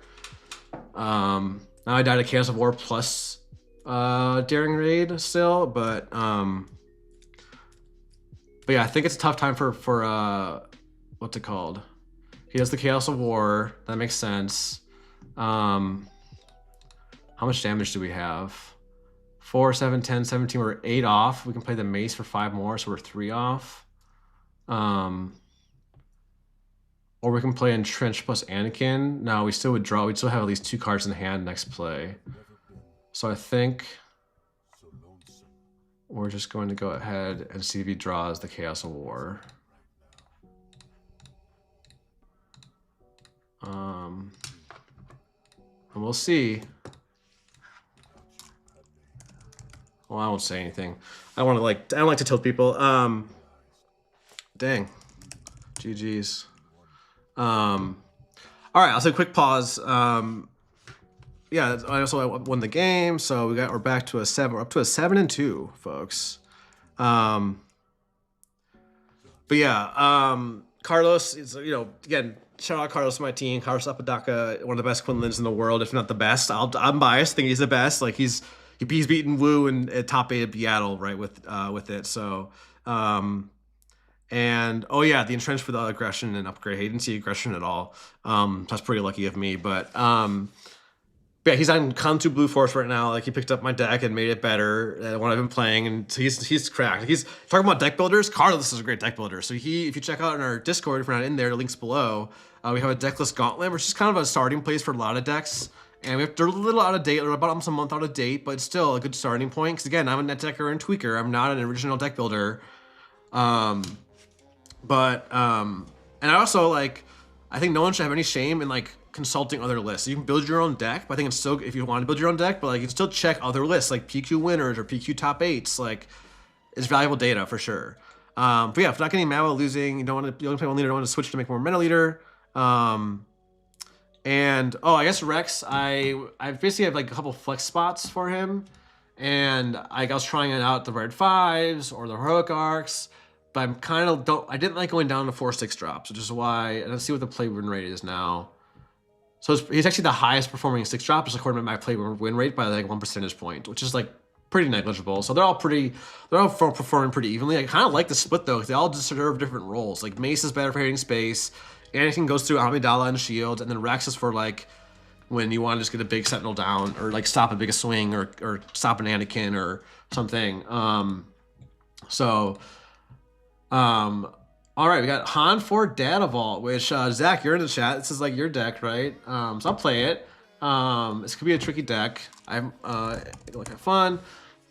We have the Ogdo into Ezra line, so we're keeping that. We don't need the crate. Well, I guess I can afford to keep the crate because you don't really need the Qi'Ra crate or Yaddle or the Cassians.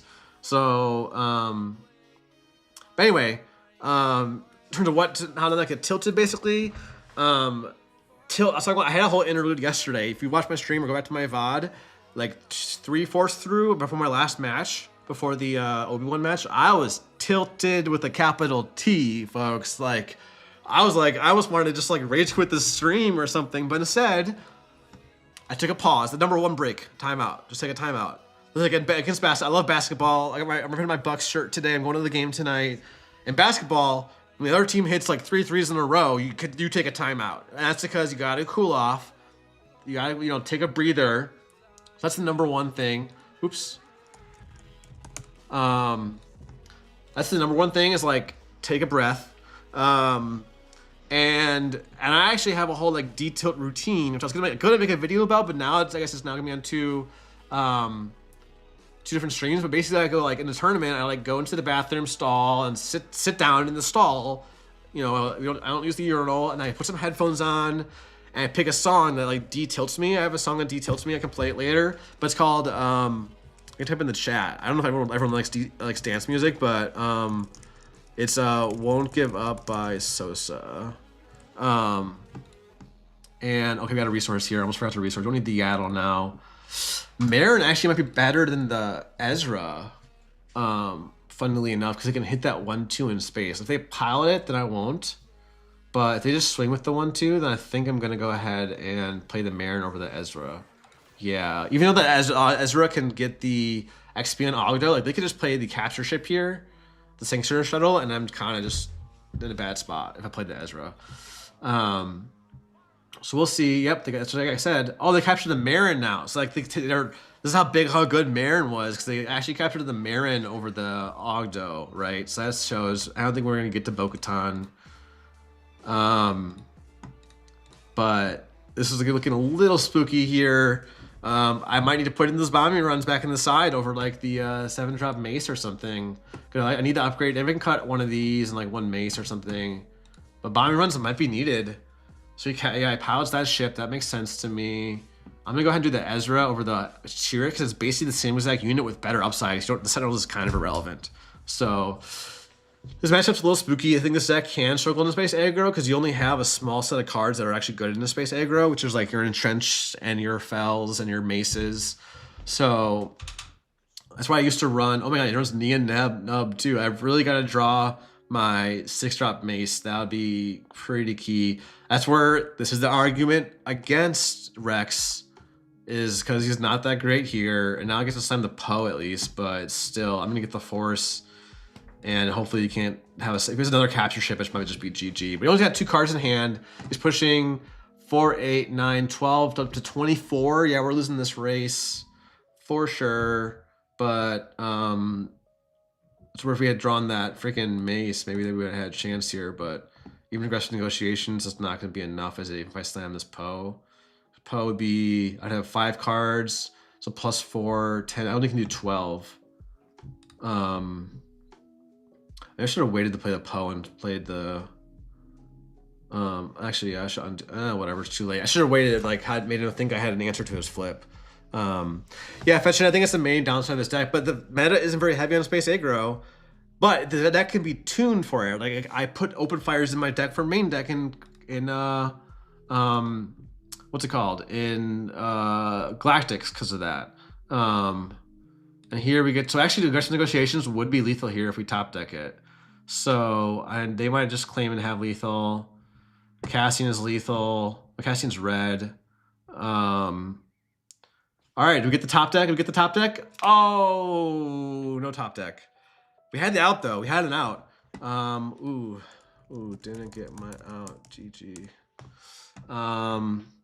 Cause we have, yeah, if I had one more health maybe, but that's a tough one for sure. And I didn't really get, yeah, I had the Ogdo, but the capture ship is the key. If I didn't get the capture ship, I think I had a good shot in that game. But now we can bring our healing, our upgrade hate, our Nemix. We don't need that. We can cut out all the top end. We don't need the Qi'Ras, and don't even really need the maces because there's nothing on the ground for him to swing into. So like, we'll keep Shams as a bigger body over the Qi'Ras, and everything else looks good to me. So I do like this post board. So I have a lot of, I have what, how many cards did I side in? I had 7 cards decided in for this matchup. So I do get initiative. We got the Ogdo into Itinerant, which is the ideal racing curve. Yaddle is okay as a turn 1 if it's your only option, but it's generally not what you want to be doing. Even Luke here, I think it's between Luke or Fel, because Luke's a little bit slow almost. Because you saw last game, like I had Luke I think at the end there, and it was not enough. So I think I wanted to keep the Qi'Ra. Yeah, getting in. Well, Data Vault you can kind of hedge that right by like having like even more 1-drops. Like if you need like maybe like 18 1-drops or something, but. This is why Zach, if you're still in here, like I do think this deck is better without Data Vault, just because you have like certain cards you really want, kind of like in Han 1. I'm gonna try this out. I want to keep the Fel for like a big piloted ship because well, he has Chewbacca, but we shall see what he gets. So he has the 1-drop, he has the double 1-drop, and got it. So a bit unfortunate, but that's how it goes. I might even just do the Qi'Ra because it's the same attack as the Itinerant, and especially since I have 2 Qi'Ras, I think I'm gonna do that so I can keep it. I'd rather want the heal over the draw, to be honest. So because the heal could be the difference between lethal on 1 turn or the next round and winning or losing. Like that 3 health gets me from a 28 health base to a 31 health base. So he doesn't have the capture ship, which is good news for us, but it's still not great to see that ship. He pilots it though. He can Fel it this turn. So you can't pilot it with his leader, but Chewbacca pilot is still real spooky. So we're gonna swing with Qi'Ra. That way we have the option of either if he plays Chewbacca pilot, we can slam our second Qi'Ra and try to dig for that entrenched, or just try to erase. Is the tough one here. Actually, I should have probably, okay, does the pilot, so I think I'm just gonna Fel that, because like, I don't know, you already swung with it, so it's tough to say, but if he pilots that with his leader next turn, I have like no answer in my hand for it, right? We can Dirtle though. We can go ahead and swing. Just some math here. If I do play, say I play Itinerant, let's do the math. So play Itinerant, I heal 3. I would have 5, 9, 13 on board, 27. I give him to 30. I'm not killing him next turn either way. I'm killing him the turn after. If I do, what's it called? If I do Fel, I have 9, and I'll have to get him to 23, 26 with my leader. He's still 7 off. He's not 1 action lethal. So it actually is a lot better to slam the Itinerant here for next turn, but then see their math. So if he does 1 more damage, 1 sec, math is hard. If he does 1 more damage, I'm at 14, 15, 16, 17, plus 4, 27. He only need 1 pump. No, I'd have 4 health. He would need 4 pump next turn with 2 cards in hand. I think it's the winning line. I'm gonna go for this. It feels losing otherwise. Like yeah, I can flip, but maybe I can always draw the entrenched, or yeah, I think I want to try to kill him like the first action of the following turn. He got the bow check though, which is a bit unfortunate. So we will see. We just can Fel at this. Oh, we got the entrenched. Oh my gosh, what a draw. Oh, wait, we have the casting smuggle, but I have lethal this turn if they don't. But let's go ahead. We don't really need the force. Let's swing our biggest attack in. We got 2 force guys anyway. That's our only capture target, right? So now if he just flips onto it, we won't flip right away, right? Because we have 8. Oh, he swings with the Falcon. Interesting. That makes sense. So he's doing 9, and he's got 4 on board plus 3, 7. So I'm dead to like a surprise strike, but I don't think he even run surprise strike. This is a tight one. This is a tight one for sure. Hold on, chat. I'm a little tuned into the game. I'll catch up on chat for this game. This one's a real tight one. I gotta do this is a lot of math, right? You can see. So here I actually can't have lethal this turn, but I have to see if he's gonna beat me in the actions and get there before me. So let's see what they got. So they draw. That's a good sign for us. I need 1 flip, 2 swing, 3 play. I need 4 actions lethal, and they might have it in sooner. See flips, and it's now a 5 attack. You can flip into like Southern for that's a red card. What other pump could he have? You also can flip to ground. Then our entrench doesn't do anything. So maybe entrenching off the rip was better, but I wanted to go for lethal this round because he might not have lethal. Like I kind of decided to make him have it. Oh, that's not good. I think we might lose. No. Well, shit.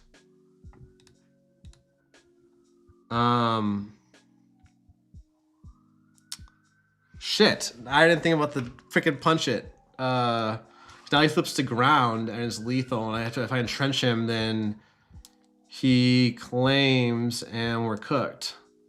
So, damn, I must have messed up. Well, I didn't play around the punch it all.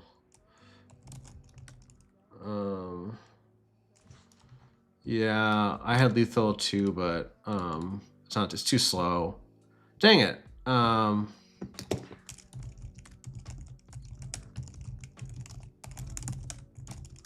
Have entrench, but went for lethal.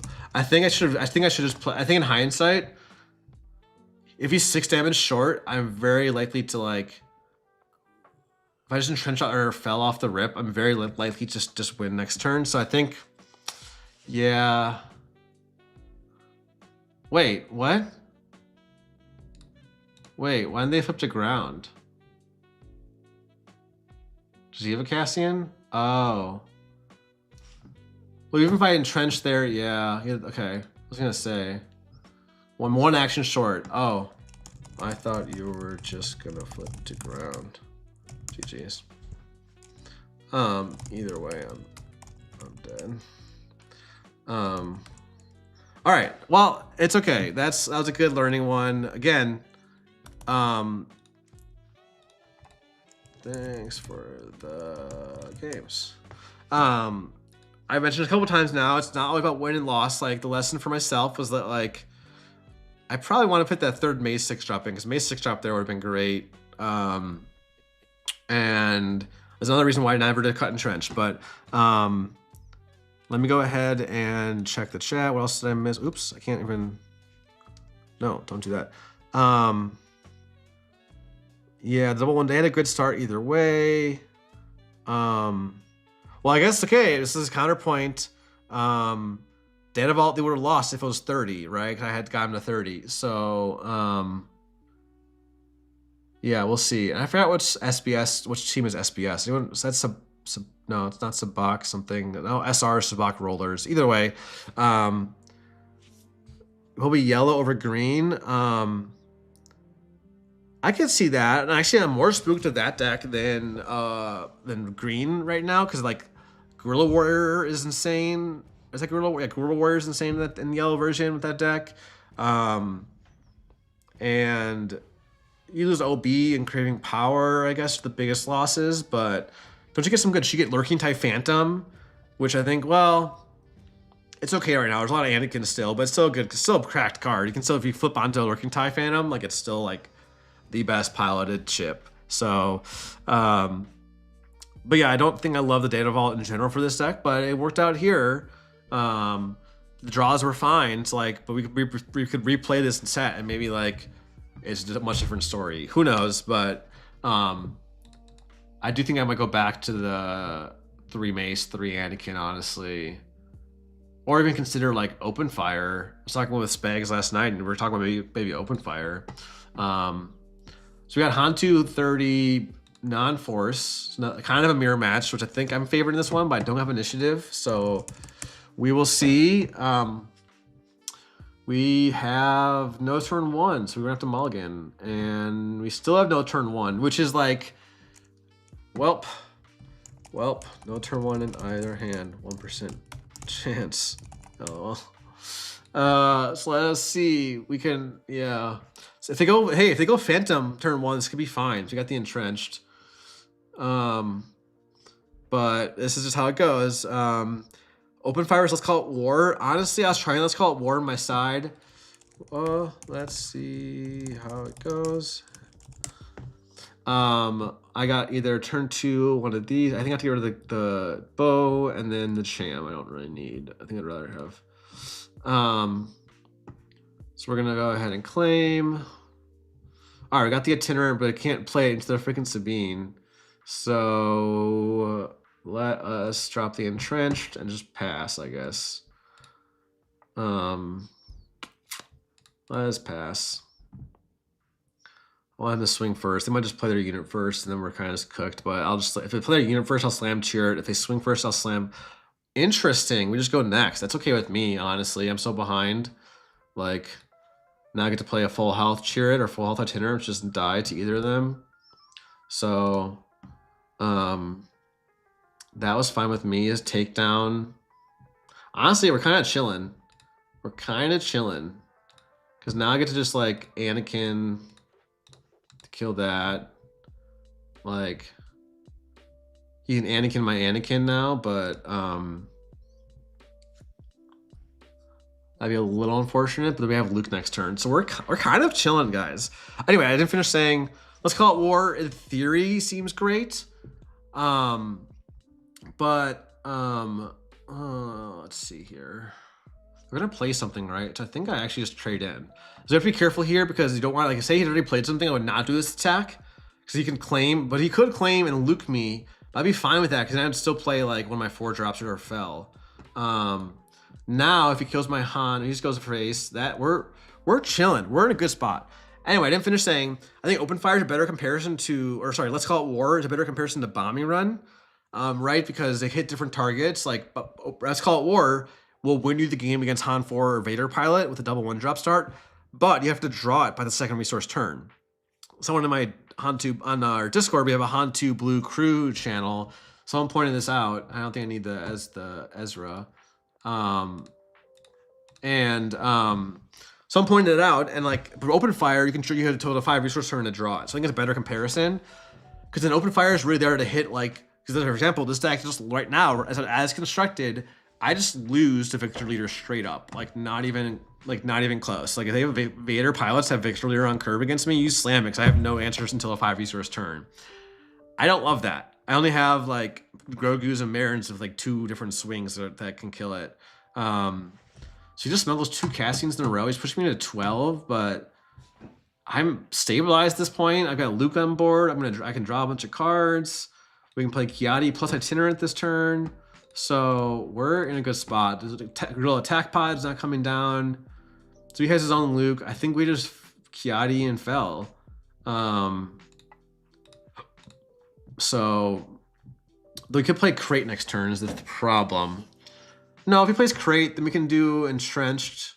We can trade in our board and play something big. So I think we just fell. We have too much. If we didn't have much of a board to deal with a crate, oh wow, we had our own crate. Then I would have to save the fell there, but if he just plays crate, I can just trade in my board and play my own crate, right? Or, yeah, I have multiple options.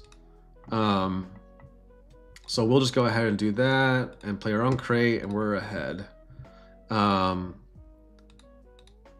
now we're doing fine. They have a huge hand too, so he probably has a foul. That's where I like Poe, because Poe on an empty board is great. I'm just gonna slam the Poe. And now like nothing he plays can just straight up kill it. I can slam Qi'Ra, I can slam Itinerant Warrior, I can slam Qi'Ra. Yeah, we got a lot of options. Julio just said, yeah, we have to use, yes, we have to use faces on events. It's not always the greatest. That is a little bit annoying. I think we still just, I can afford to take damage on base. I think I want to just draw into my 9 drops. And we got it. So, we're just gonna keep drawing cards. We don't have a great answer to their next crate, but I think he's just gonna kill my He's gonna have to kill my Poe, I feel like. No, he just goes in, gives Sentinel. So we're just gonna slam a crate here. Because that Poe's, we have 15 HP, we can afford, if they can claim and swing into the Rex or something. But yeah, we just drew a bunch of cards. So we're gonna go ahead and attack in, get the Force. Yeah, we could have done Poe's on attack to maybe keep our units alive, but I kind of like this better. Personally, you can Luke my crate down. If I had cheated out the crate, I could have entrenched it. Dang it, I missed that line. But that's okay. We're just gonna go ahead and kill that, and then swing 8 to base. We can play the Yaddle. We can afford to hit their hand. Actually, I take the 2 damage over for sure, I think. So we're in a good spot now. He gets rid of the attack pod, which makes sense. And we can play the Yaddle. So we're pretty chilling. You don't need a resource now, especially if you got the aggressive negotiations. Now we gotta do the math on lethal. Plus 5, 8, we have 13, 25, 27. We're 3 off. We can do a Cassian, but we have the Sentinel. So I think we trade in the Yaddle and Luke it, I think, for sure. Is the play. We still have aggressive negotiations. Yeah.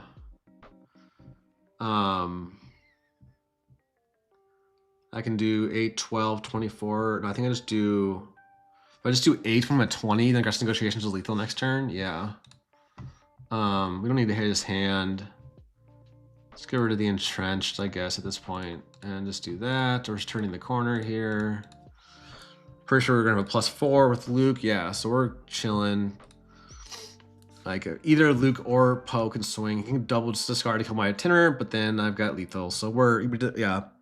The math is mathing. GG. Though I would have won this game. I want to start paying attention. I would have won that game without aggressive negotiation. So I want to be clear about like, because Chrono cut it and is off of it. So like, his main point was like thinking about the games where you like, yeah, where you either win or lose because of it. Oh, for sure. No, turn 1 was bad, but made up for it with better late game draws. So we're gonna do 3rd crate. We don't need the Chams. We don't need. We're going 2nd. I think we can cut the Yaddles for the upgrade hate. Honestly, and then probably a Poe because it's bad into itinerant. I think this looks fine. We come with the maces too. Maybe I could both the Poes. They're just not that good on 4. Actually, it was fine there on 5, but I think I'd rather have. I'm gonna try out the maces. Right. I'm gonna try this out. I'm just trying things out. Like, so I like to experiment, especially in this is like. Again, this is my main playtest time is these streams now, so this is how I prep. Basically, you're seeing the instant set scoops. We have great hands here, honestly, because we don't need the early egg nag, and then we have either Grogu or Ogdo turn 1. I don't think we need. We're putting 3 constables, so I think we can resource 1, because like they might not even have entrenched. We're not have any upgrades actually. Wait, why did I bring those in? Oh, they're better because they're better than Yaddle into their Ogdo. So it was like a backup plan for their Ogdo. That was the thought process there. And if they have their run entrenched. But, so here, now I can, so that way, if I let Ogdo, it'd kind of feel bad, but now I can just lead my Grogu. And now, ooh, this is tough. I probably have to just get rid of one of the 6s, and probably the Anakin, probably the Mace, because if I'm playing Qi'Ra, it can be awkward sometimes when you have a Qi'Ra down and you use the Force up with Mace, which makes an opening for your opponent to kill your Qi'Ra. But the counterpoint is maybe nothing's going to die. Turn on Anakin. So we'll see. I think we'll go with this. This is a general rule of thumb I like to do, generally speaking. When I have a Qi'Ra, is like keeping the Force for that. But it could be not straight punished, but I could be wrong. It's kind of hard this early. We got to be thinking that far ahead. Basically, it's not got to be, but it's good to think that far ahead. So, but hey, how's everyone's day going? Thanks for tuning in. Having a blast here playing some Star Wars Unlimited. I think I'm gonna slam my Qi'Ra now because I can heal it, or claim and get the Force. So I have a couple options here. He could like heroic arc and kill my Grogu, which would be annoying, but There's a Kazuda. So Kazuda's gonna swing for 4. So I think we just heal, and then we heal the Qi'Ra and kill the. So if he wants to swing with the spy, we have to claim. So he has a Chewbacca and a Cham. Interesting. Guessing he's not gonna. Yeah, he's gonna claim. Now and for resources we have Ezra or Ogdo or Marin. I think I'll keep. I don't think I need the Ogdo, honestly. Then we keep the. I think I'm gonna do the Ezra or the Marin. Actually, I don't need both of them. I think the Marin's better than the Ezra here. Actually, though, unless. No problem, no problem. They're totally fine. I think I should might keep both, because I might want to play. I want to play Marin, and then I might want to discard the Ezra with Marin next turn to keep Anakin online. Is the thought process there? So, oh, he didn't resource. Just to kill my Qi'Ra. I question that, buddy. You just like de-ramped yourself for like. I question that. Now Marin has to be. Now both these units are gonna like 2-for-1 use. So you have to kill like. Yeah, I question that for sure. I get it. It's an interesting line. I don't like hate it, but it feels like a losing line versus like a playing to win line is why sometimes it comes down to. So now I have better cards. So I might have to pitch one of these big ones with Marin, but yeah, tough spot. Wait. Oh, the Cham. Let me eat my words a little bit. Oh my god. I was like, why would you not resource just to kill Qi'Ra? Forgot about Cham. Nice play. Yeah, I totally forgot about that. So let's go ahead and target that, and then we'll pitch. We'll pitch the Mace 6-drop. I think the rest are all better to kill both this stuff. And then we have, yes, so we're fine. We get to deploy Han. We're gonna shrink. We're gonna shrink the. This is where Marin is really good, even without villainy. Oh, I guess Grogu died, but still, like, I got 2-for-1 there, and now I get to kill. He doesn't get to kill my Han. Oh, I was gonna say I needed to draw a better play, but I top decked the Mace. I actually did that play without. I should have actually thought that through. But now I think he's gonna attack in, and then I get to do that, so he can't Luke me. And then we're gonna claim. We had 7 into 8 and a 9, so we're pretty chilling. So we're gonna go ahead and get the Force. If he just goes face, then ooh, nice. That I did not think that through. I knew he had Chewbacca, and I did not think it through, right? We have to shrink that. He's gonna claim, but then if he just trades into Luke, I get to slam my bow. If he goes face, I get to slam the crate. Aha. That's not great. We're gonna actually, yeah, we're fine.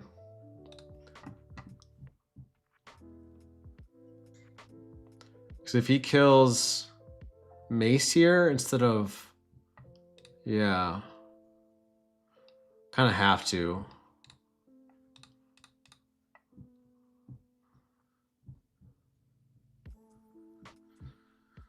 Okay, I don't think he should have. I don't think he should. I think he should have claimed there. I was kind of harried. I was like, I kind of held my breath for a second. I was like, if they claim and slam a crate, we just lose. But we got our crate ourselves. That way, I like the crate here over the Fel. Cause I can't play the Fel on the Luke, but I can play that next turn, right? Fel plus Luke. So if he has a Fel, I'll have to put it on base. But I miss Chewie. Might have to put it back in my deck. I don't know if I updated. Can someone in chat tell me? I don't know if I updated my record after I won, but okay, tacked in the Chewie. Might have to just play a Luke. Oh. Okay. Yeah, I'll do that. Because we have the Luke, right? Do I need a resource here? No. We can do Luke and Ogdo. Actually, I should just resource because I don't really need the 2 Ogdos. And he plays a crate. I gotta remember to play around the Chewie. Is that second Chewie too? I like it. I like it. I don't have up to my record after the last win, but it's okay if I didn't. Okay. We're chipping away at their hand. We lose to another crate, but I think we have to fell that. Or actually, no, he doesn't get through Qi'Ra. Then we can afford to just slam the Qi'Ra. So we really got to hold on for the crates. Only seen one crate, and like, wait, I don't want to fell Luke and him drop a crate with 5 cards in hand, and I just lose on the spot. If I can't help it. I only have 3 damage on base. Like, I actually could just took a swing to base, honestly. But this way I can still cheat Ezra and fell. Rivals fall. She doesn't have a crate. I think if he had a crate, he would have just slammed it. So I think we do the fell. No. Another open fire. All right, let's get it. Okay, we're in top deck mode. Do we have any Cassians? No. All right, fairly good top deck. Cause now we can kill a crate. We can do, yep. We can kill a crate. So we got 6. Oh no, we can't kill a crate. Shit. We can kill a 6/8 crate, but that's it. Oops, I didn't do my math right.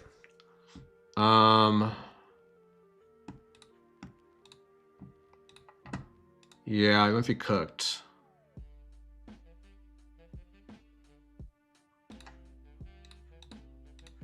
Yeah, I didn't math this up. But let us see. I need a Mace 6-drop.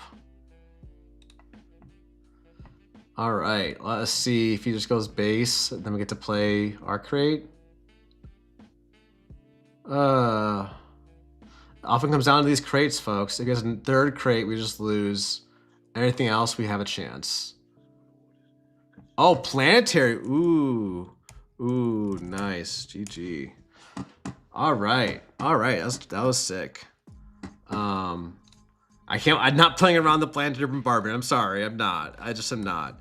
But that was a great match. I think in hindsight, I forgot about the Cham. I was thinking that I was so fine with him. I didn't even consider even though he disclosed the Cham, I didn't even consider him not resourcing. So that was like kind of my bad a little bit.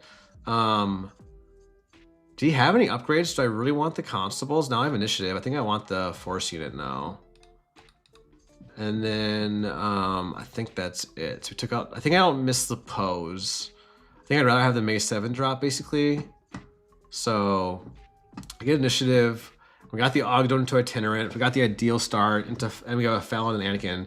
It's a rule of thumb with this deck, and that doesn't necessarily apply to every deck because not every deck is really as flexible as Han2. I usually like to have a turn 1 and a turn 2, and then I have 4 draws to get a 4 resource play, which I don't know what the math exactly says off the top of my head, but the math is pretty good. I have a lot of those. So, so here, oh geez. I think we have to get rid of the fell. We kind of want the fell, but I guess we don't need the bow. I think bow is not nearly as good in this matchup. I think it's all about the crates, but that one game, bow was real good, right? Last game I almost stabilized off a bow, so I think I really need the fell. I think I only have the 3 fells, so I have the crates. I think I have to do that. I think I'm gonna go in to base. If I only had like a 3/5, I probably would have traded, but ooh, the red 5 kind of sucks there, but we are going to, he'll be able to kill my unit, but I'm gonna kill his Ogdo for free, so that is fine-ish. It's not great, but we're gonna bait the kill basically, and see what they got.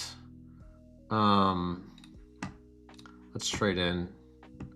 Maybe it's a weird trade, but I think they're the beatdown here, and I guess I'm playing, is Anakin even online? It is, right, because the Itinerant died. That's why I'm fine with the Itinerant dying. In hindsight, like it's better to save Itinerant over Ogdo there in general, because like that way Anakin's online now.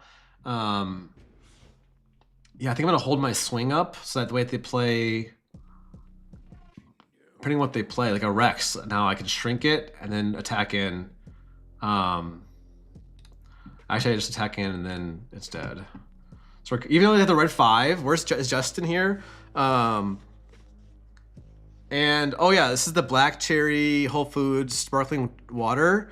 Mike. Yeah, it's real good. I like to just start, I used to do LaCroix. Shout out to LaCroix, you know, local Wisconsin brand. But yeah, we're gonna go ahead and do that, and then they're probably gonna attack in Han, attack with red 5, and then let's think here. If we want to claim and do it the first action of next round. Okay, we got a backup plane now. We have Nemec plus red plus Fel. I think here. Normally, I want to slam Luke first action. Oh, this is not cherry. Sorry, this isn't cherry vanilla. This is black cherry. I just realized your message. Black cherry sparkling water, but still. Hey, it's actually Whole Foods is not that pricey anymore these days, folks. It's like this was like a 12-pack for like $4. So for sparkling water, which is fine, or maybe $5. But so now I normally want to slam Luke first action.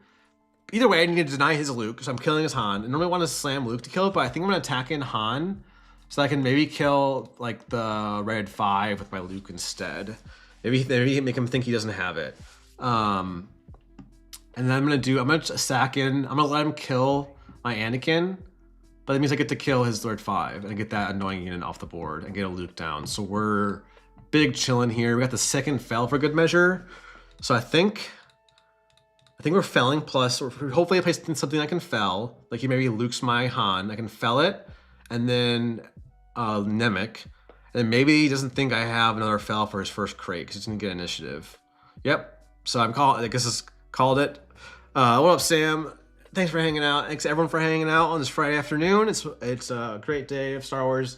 Clear skies here in Milwaukee, Wisconsin, and we're gonna have a clear board in just a second here. So let's go ahead and fel. And then honestly, if I'm another player, I'm like, oh great. I'm like, maybe I'm not in the best spot, but like maybe it has an answer to, maybe because, you know, it has to, oh my God, we got another crate. In this case, actually, I'm gonna resource the mace. So you just slam me in a crate right now in 3, 2, 1, crate dragon. Nope. I tried it. I tried for the content, but plays the Rex. I think we just slam the crate. And that's it. You sure you want to do that, buddy? Because now I get to kill pretty cleanly. There's no power to dark side to play around. I'm just gonna go to face. We're in control here, folks. Go for the Ezra for the XP, but instead I'm gonna go for the, oh, actually Yaddle's fine. Or Ezra's fine. Yeah, it's gonna GG.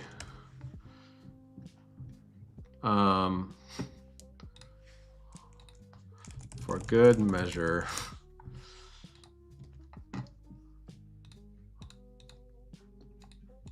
All right, thanks. Oh, they're out of there.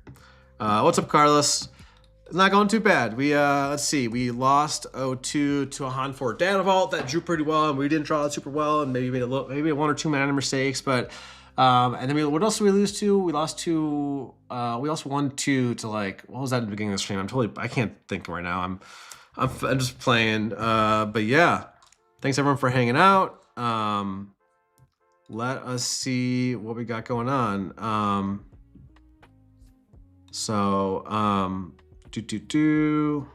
Just checking messages. How's everyone's Friday going?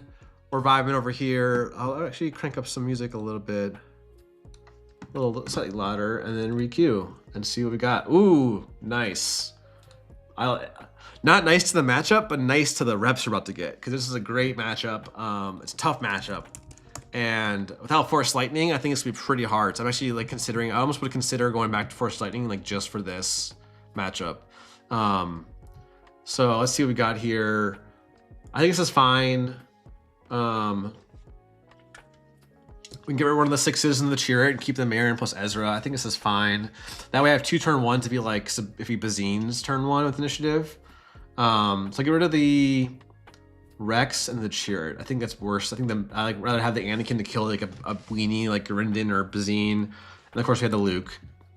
If they Bazine here, they probably take my Luke, but can't really do anything about that when they have initiative. And even if they didn't have initiative and they play Bazine, they can't really do anything about that. So see what's Palp starts here. I think in general for this matchup, there's this like weird balance between like denying their draws and like killing their weenies, but also need to pressure base.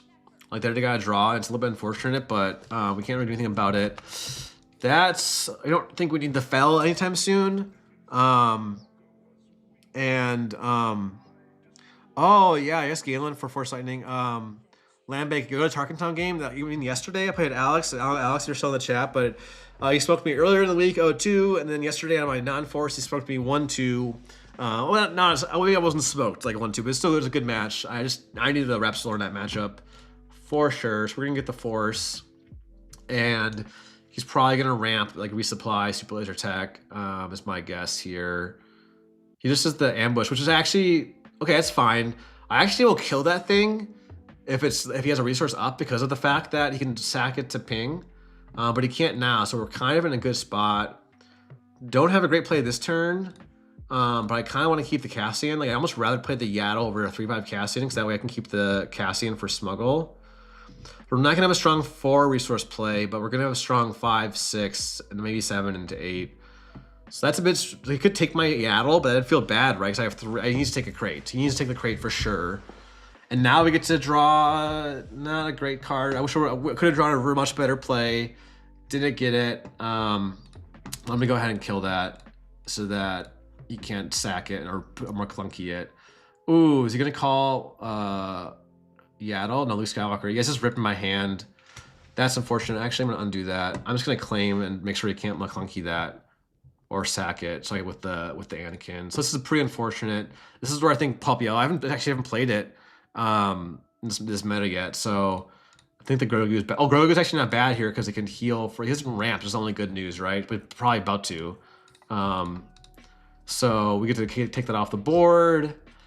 Really low on cards here. I don't like it one bit. There's a legacy run. I don't like that. I think we're gonna have to let it just sack and kill us, but let's just claim. See if we get an answer. Really wish I had a Force Lightning here. So Poe is good. Is that where after he sacks it and draws, we can slam the Poe. But I don't like this one bit. Don't like this one bit, but yeah, we'll see.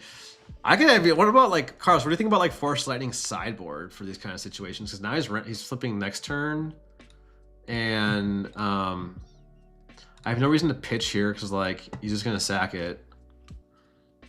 So you can't clear my board. Actually, it's 7 damage, 5, 9. You only kill one thing, so it's not like it's clearing my board.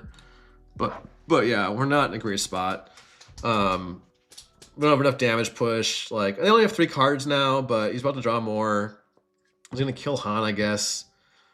So the worst case scenario here is he plays like a 2-drop.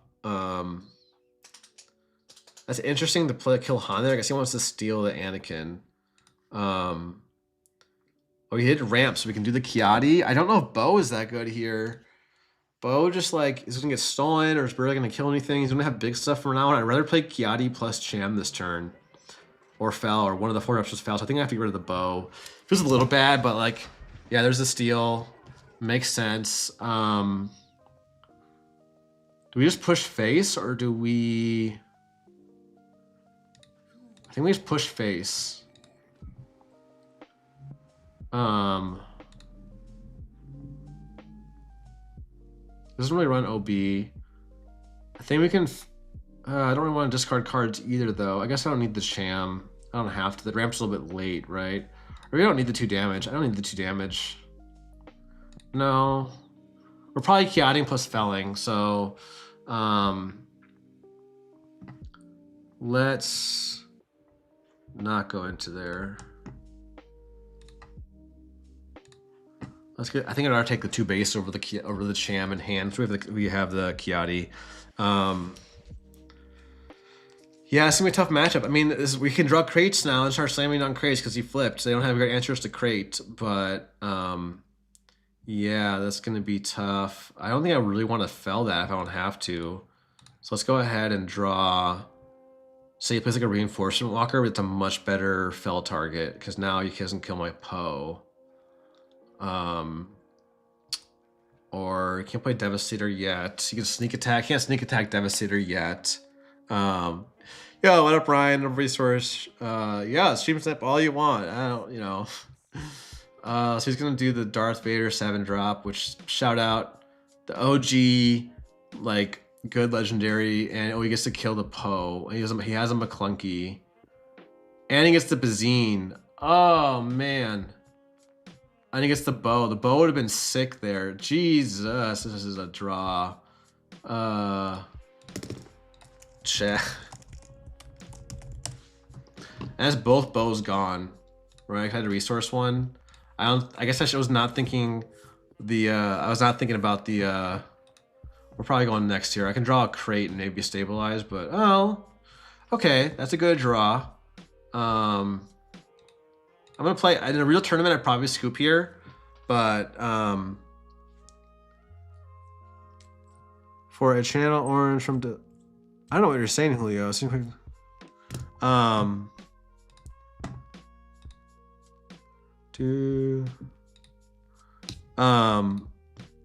Oh, he changed the heart by Luke. Yeah.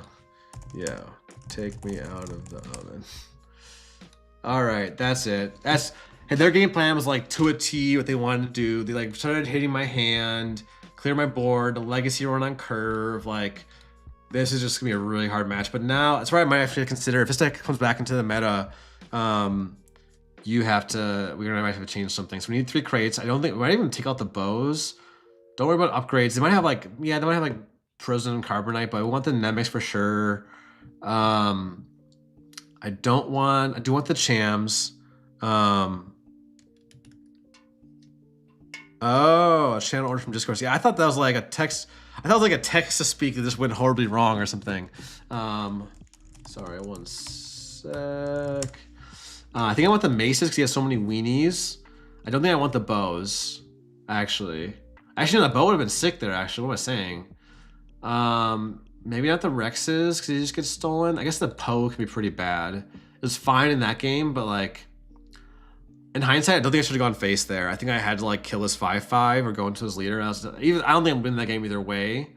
But, cut a Qi'Ra, and then we're putting in 2 2-drops. So we can probably cut a Yaddle. I don't know if they have Frozen and Carbonite, and I don't know about the Owens. Owen could be okay. I guess they can draw, but it just gets pinged. The heal doesn't really matter. I think we're good to run this. So we're a little more top heavy, but I don't want to cut too many weenies. I only cut 1 weenie. Yeah, I think the pose can go. It's just too scary to get stolen, and I want to try all the other stuff out. I don't know if that's correct. Tell me in the chat if you all disagree. Anyway, who was this asking? Brandon's asking about with Piet. It's not a matchup I love to see, especially against like a great player. Grogu I like, even though it's slow, because it can heal things and make their flip awkward. Like if you have a Grogu that can stick, it can be pretty good. So now we have a good start here. I think we can keep this with the Ogdo into Nemec. And then resource aggressive negotiations probably, because I don't think, well, we could, I could change strategies and just try to beat down. But I honestly, every time I try to just erase down Palp, I usually get punished in my experience, but that's just maybe my play style. And maybe the bow is like too early, or maybe I don't need the fell. She's probably gonna end up hitting the bow with a what's it called, a Grindin or Bazine. But I think we get rid of the events here and just go for units. We're gonna win on board with the units. So we're gonna go ahead, play our Ogdo. When in doubt, slam Ogdo, turn 1 with initiative. Yeah, I guess what you were saying about Grogu. Yeah. I guess I could have kept a Grogu or 2. Play's not gonna be dead, which is fine. I got Itinerant. Now this is tough because like maybe I do get rid of the Bo-Katan. Yeah, I think I could have shaved a Grogu. I think Poe is still. I don't know. Again, these matchups I usually like to sit down and like think about a sideboard plan, not like to the T, but like think about it. So I'm kind of thinking on the fly here. But I think I should keep the bow probably because. She's not as scary of a steal. Like if she kills a couple things, I can give the XP to everything else, like my leader or something, if he's still alive. I think I want the bow, and I should keep the Nemec in case you need to play it next turn. So I guess no, I want the reach. Sorry, tough one. I have to apologize because I'm like, you can't tell if they're you're playing in person. You can tell her. I think it is the bow. Yeah, I think bow needs to go. It's probably gonna. I'm probably not gonna get it down anyway. So we'll do this, and yep, we can ambush in. Yep, that makes sense. That's fine with me. 4 resource play now. We have Marin and Namek. So maybe I get rid of the egg neg now, but it's kind of my like secret reach to like maybe sneak a win or trade up into Palp leader, or this is tough. But is he playing for 4? I have to also think about, maybe I do just go for the race lines. I think I want to play both Namek and Marin this turn, so we're gonna go ahead and do that. I'll probably lose initiative, but I think I'm okay with that. So he gets this. I have nothing I can do about sacking and him drawing, but maybe he doesn't sack it so he can get the kill. But we're gonna go wide here. He gets the ramp and the draw. So we get another Bo-Katan. So then we can hold on to it. And if he plays Bazine, we're kind of cooked because we don't have a good play. We could draw into something. I didn't like having to put down the 2 aggressive negotiations. So the draws have been okay, but a little awkward, right? That's one thing that can be tough in this game is like, and he can sack it this turn, which is a bit awkward. So we're gonna go ahead and swing. So 2 turns until the flip turn. So see if he just goes for it. He just goes for it. It clears my board, doesn't it? 3, 4, 5, 6. Yeah, it clears my board, but I get the spy at least. That's where Namek is busted. So I get to push that 2 damage. Either way, so I wish I had a Cassian here. Cassian would be awesome, but I think actually this is where I like Rex over the other ones. So I get a 7 attack unit on the board. Ooh, that's a tough one. Between Mace and Cham. Maybe I'll do the Cham because I already saw the Mace and like might play around it versus. I do be afraid of a change of heart here.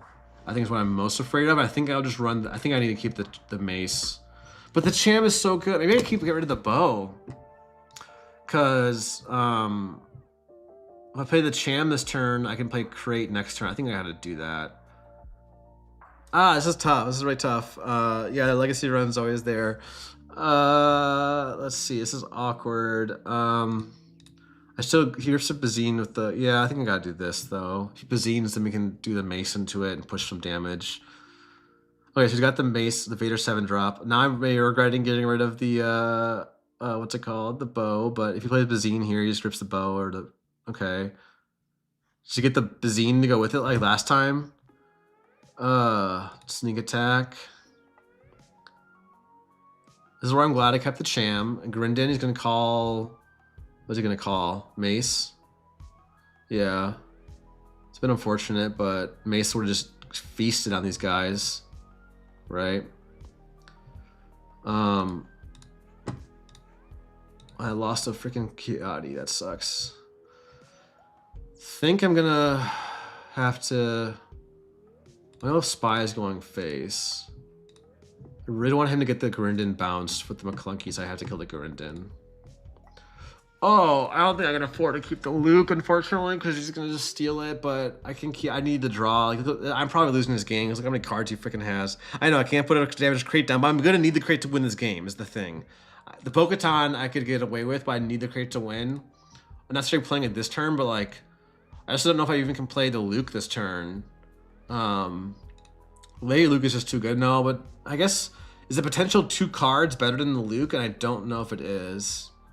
Or I just don't resource here, cause it's be like I just didn't ramp, but I could play either Luke or Qi'Ra. I'm not playing the crate this turn, right? So, but if I don't resource it, he doesn't have to play around the crate. So that's a tough one. I guess I don't. I'm leaning towards not resourcing.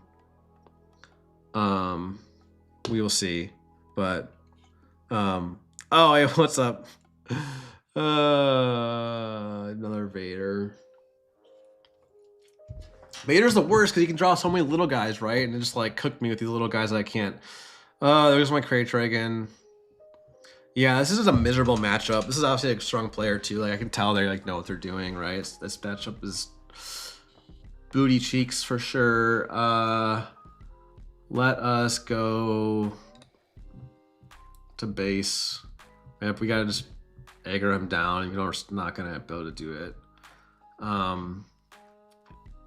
So we're gonna go Qi'Ra into hopefully draw something. If we play Luke, he's just gonna flip and steal it, right? So he's probably gonna pass. I was almost gonna trade there, but yeah, he's attacking in there. So he just flips, then I can just slam the Luke. If he passes, then I can Qi'Ra. I think he should just... Did anything of mine die? Han died, right? Han died, right? Yeah, Han died.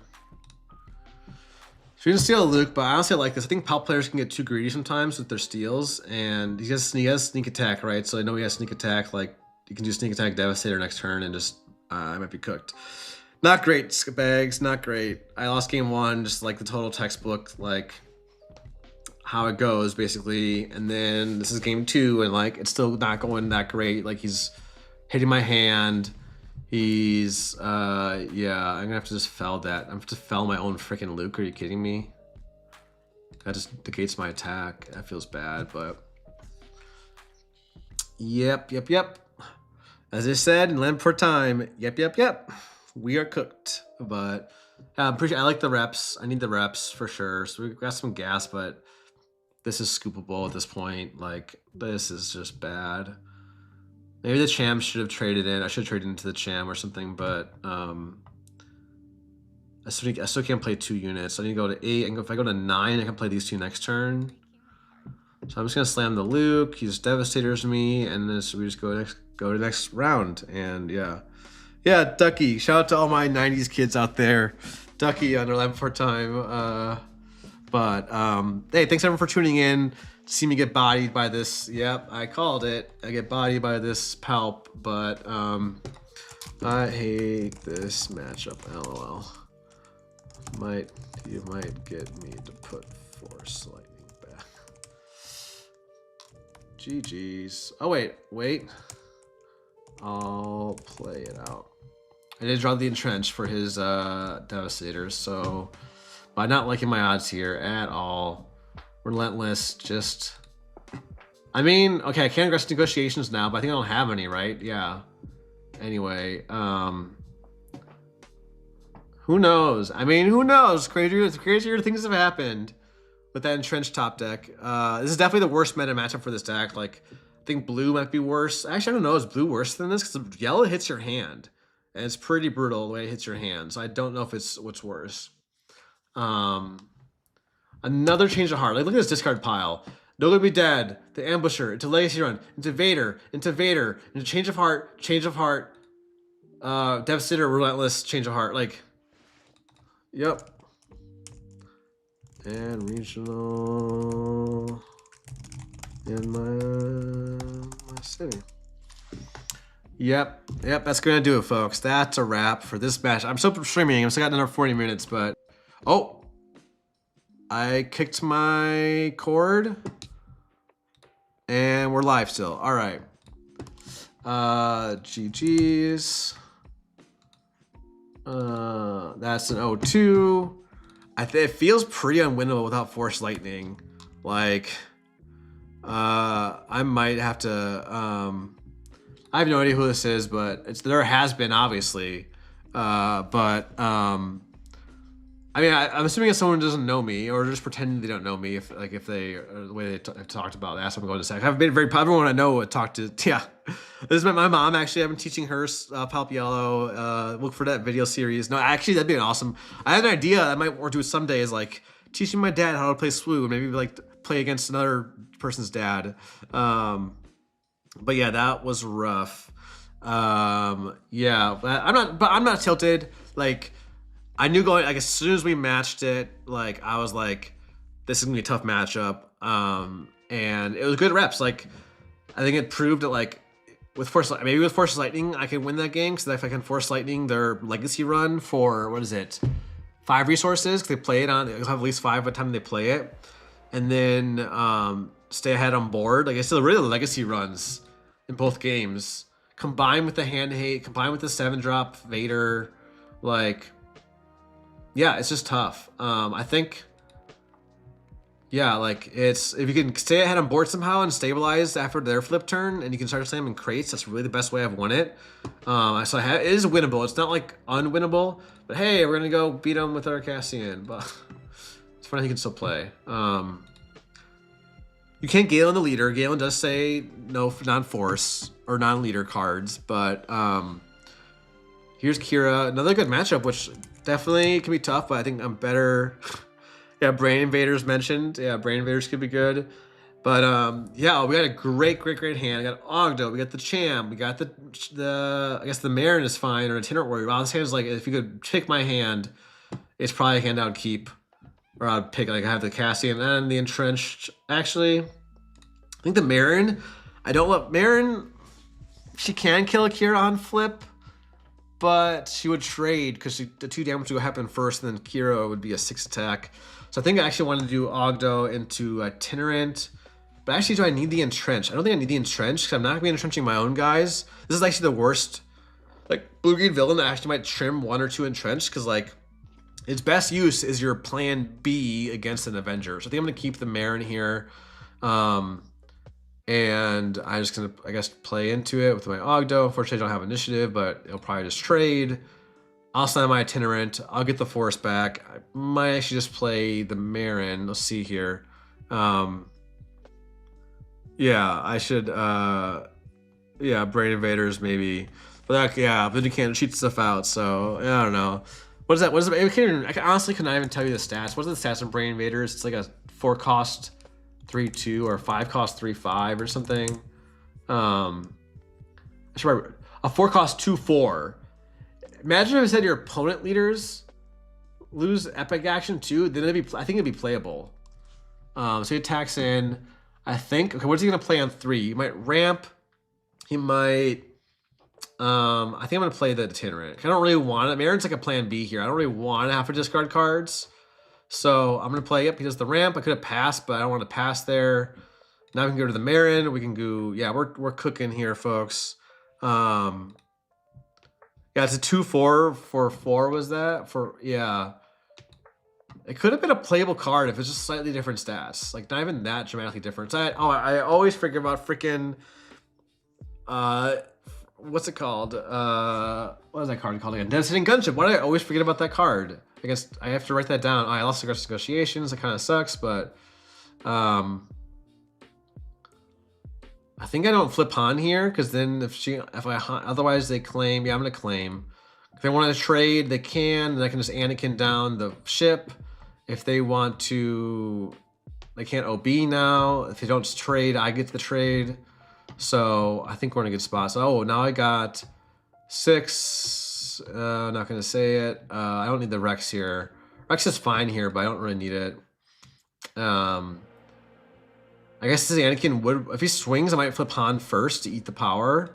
So I'd probably rather have Han die to power than what's gonna play on 6? Yeah, I'd rather have Han die in power. Maybe they do, like, they can't do the cure ability, but oh, Mike, yeah, Mike knew the stats offhand. Nice, I didn't know. Super Laser Tech is not it, honestly. So we're just gonna go ahead and slam that. We're not gonna kill the tech, even though, like, it denies the 2 damage, because that way they can blast right away. So, ooh, I think we have to keep all of these in this weekend turn. We can do Qi'Ra. Hopefully draw something. We have the Cassian too. Hopefully draw something else we can play alongside it. But I think I need to just attack. Do the 12 damage. Yeah, he's got the, okay, this is fine. I guess blast wouldn't have been that great for them there. Right. Ooh. I don't just claim and slam my bow, do I? I think that I almost want to, but I also could just clear both with Cass. I don't want to play the Cassian. I want to cheat out. I want to use my Han ability and flip the board here. And we got the Ezra. I don't really need to cheat it out, but now I might just claim and do the bow. But that walks into blast. He only has 3 cards though. If he doesn't have blast, I just win on the spot. I think instead of playing the Ezra, which then the Ezra he just claims and, like, kills my Qi'Ra for free. What do y'all think? I think I'm gonna try to eat the blast because I think I'm gonna try the bow. It's just kind of too juicy. Oops. Did I have to just die? Oh no, it didn't. I gotta stop. I gotta move my feet. I keep kicking my cords. I'm just gonna claim. I mean, it's not the worst case scenario because if I hadn't drawn something to play alongside the bow, then it's fine. But yeah, this could be Uh-oh, I lost my audio. 1 second, folks. Oh, we're good. The song ended. That's it. Yeah, it's not very greed, I don't think. It's just like, I'm kind of just making them have it. If they blast, I don't just lose in the spot, I don't think, because I have, like, Cassian. I'm just going to try it. And give the XP to my 2 guys. And he can blast, but just make him have it. I mean, he hasn't drawn anything. So he's only 17 cards in. Yeah, he doesn't have it. I guess I could have doubled. I didn't think about Vigilance, but... do we just claim here? No, 4. We lose 4 damage, but then we would get 8. So, I'm gonna claim. Didn't have the blast, so we get my favorite combo. The okay, I'm gonna keep the Ezra because no. Now if he blasts, I have Cassian plus Poe. So, do we take the 8 damage or do we? Because we gotta walk into Avenger. I think we slam the crate, the first crate. Now if he blasts, he takes 8 damage still. Yeah, he wouldn't take. Putting the pressure on, putting him in the blender a little bit. We got another crate. We got the big 6 drops. We got the Cassian. We got the aggressive negotiations. Like, it's a little early. I think they're cooked, chat. I think they're cooked this time, not me. Sorry if I got a little loud. I got a little heated, but no, we're having a great time. Thanks everyone for hanging out. The Devastator's the crate, so that's gonna go ahead. That's not lethal. I think that's claim and lethal, right? Yeah, it's claim lethal. So that's GG. This is again. How many times have I played aggressive negotiations today? Maybe I don't need it actually, but I probably win that game without it, or not probably. I think I do no matter what. But hey, let's bump the record up to 10-7. Had some sweaty games today for sure. I like the Nemeks, the 3rd crate, maybe the maces. I guess I keep the bows. I definitely want the chams. I don't think I need the yaddles. Because force is like nice, but maybe I'm okay not getting it because I have Nemeks now. Now I'm down to 4, 7, 10, 14 turn 1 plays. I gotta put 1 Namek back in. I don't think Constable's worth it to just take. I can take off like a Qi'Ra shield, but I don't think that's worth it. I kind of want the Owens, but I can cut out Entrenched. I want to stay at 15 turn 1s. Probably cut at Qi'Ra because it kind of just dies to the flip, so I can put in Owen. I want to fit the 2nd Owen in, honestly. Maybe Poe is fine. Poe's a good threat. Maybe the 1 Owen is fine. Actually, no. I don't want Yaddle to cut. I don't want to go below 15 turn 1s. We'll try this. I'm still workshopping my. I kind of just at this point I'm just doing the sideboard off of vibes. And here we got Grogu into Qi'Ra. I might mulligan this. Is that greedy? Because I don't. If I had a resource, I'd have to resource the Entrenched and the Mace. Maybe that's okay. Because like, what are they gonna do to Grogu besides power? I think I'm gonna keep this. Cause I have the crate. I'm gonna do that. I'm gonna try this. I still have 5 more 6 drops. I'm gonna try this out. Yeah, if they had like, if they had played like their own Entrenched or something, maybe I would have put the Constables in, but I don't think I need them. Could be wrong. Could be wrong. Maybe they bring in Traitoruses or something. But Dr. Pershing, I'm about to eat my words. I should have mulliganed. I always think about like how I can answer a Pershing. Okay, we got the Namek. Which, shit, now we got a resource of Luke here. We can't afford to resource the cat that now have a turn 3 play. So we're probably gonna get 2 draws off of this freaking Pershing, which is like the worst case scenario. I wish now that they do the power. This is not great. Yeah. I'm gonna attack in. If they get 1 more draw, they get the draw. I can't do anything. I really should mulligan for a 4 or 5 attack unit. Denying the Pershing draw is like #1 in this matchup for sure. So they're gonna ramp. They're not gonna clear my board, at least. But they could flip. I don't have the force. Qi'Ra could be big. This is not ideal, but I do have the smuggle Cassian for this turn. It's not ideal either. Do they have like, oh. Just gonna show my, interesting.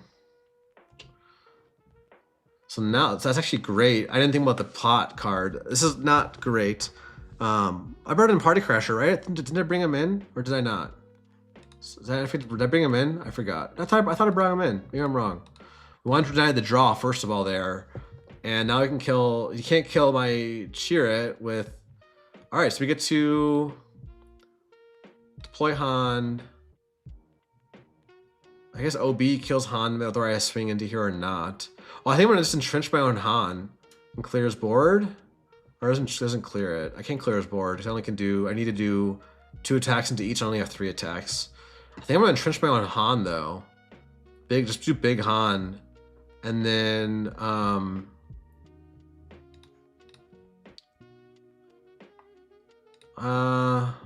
yeah, if you have OBs, it's fine. If you OB, OB won't be that terrible. Like you do 6 damage. Yeah, I can survive. I could just fell it. Oh, it's not the best fell target though.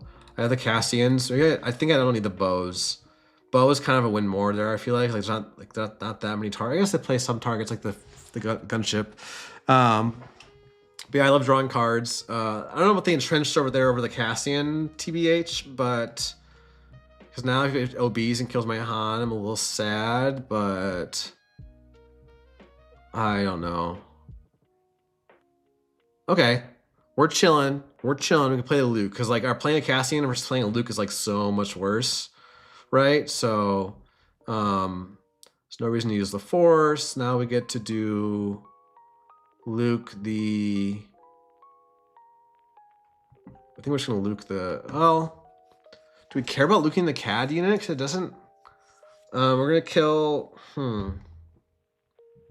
Also, something about Cassian, and no, we're Luking. Are we Luking? They still have too many card draw. Not that Vader can trade with Luke, but maybe that's okay. I don't know. Oh, they ramped, right? So we get to play the Cham plus Fell. Yeah, they ramped, but I mean, maybe delaying the Luke was fine. I have 2 Cassians, so I probably could afford to smuggle out the Cassian. He'll just blast here. Blast is a little annoying, but I could just ramp if he blasts. Oh, now there's the OB, so it clear. It doesn't clear my board. I probably just fell it. I guess if he probably kills Han, or does he kill Luke? That's a good question. I think you should kill the Han. Because the restore on Luke doesn't really matter. Yeah. So now I can't fell and Cham. I think I just fell it. No, I need to save the fell for like an Avenger. I can trade on board with it. Or make him trade. Make him trade, actually. I walk into an Avenger here, but I have the fell. I walk into a power, actually, but... So now I think I can just start slamming my crates. So now we have... Yeah, he just uses a power. He uses 2 powers. He can have a Glory or a fell, but then he can't play an Avenger. Avenger puts him in the 19, so next turn I can always fell and Captain Rex, so I think I get rid of the bow now. Let's do our full health crate. There's no way he doesn't have an answer. Yep, he has a blast. So that's great for us. That means he didn't have Avenger, he didn't have Foul, didn't have no Glory. We can't play I think I'm just gonna go a little bit all in and just slam the second crate. Cause I'm just seeing that like their best answer was a blast there. There's like so many better cards they could have had. They just drew 2 more cards, but I'm just gonna go for it, folks. We're going for it. We'll see if they don't have an answer. We just win on the spot. It might just still win because that is not it. And I got negotiations now. He's in like lethal range for that. We got another fell. So now we can do Cassian plus fell. I don't need the Grogu. We're gonna fell that. Now I can do second fell plus itinerant, which are gonna heal. Yeah, I'm gonna do second fell plus itinerant first. And see what they got. I'll do another fell. That's one of our priority fell targets. And actually, yeah, now we don't need a resource. We can do 6 drop plus Cassian. I guess not Luke, but we can do 2 6 drops. Okay, depending on how bad this one started, I think we're in an okay spot. Well, let me eat my words. But we got the Cassian. I actually want the Cassian to eat the... Here's another power. Say he drew a power. Want him to have to claim, and then we get to swing. So sequencing there is important. if I had done the Cassian first, he could have powered, and then I plays the Captain Rex, and he claims and just swings. So like, obviously didn't have the power. Power's bad either way, but now it's fine. Actually, Anemic is a great draw here. Shout out Carlos, you get the credit for getting me on Anemic. It's been great. Timely Vader's gonna kill both my stuff, but we get to play Nemec now and push some damage. And that way, if he just swings with Avenger, we get to actually have lethal. So Nemec MVP, we have the disclose. If he claims, we can just smuggle next Cassian and do Cham. Yeah, this is looking great, folks. Vigilance actually is a bit annoying here. So we have the disclose. And that's actually pretty annoying. I didn't think about that, but we can play Cassian plus Cham, so we can keep pushing.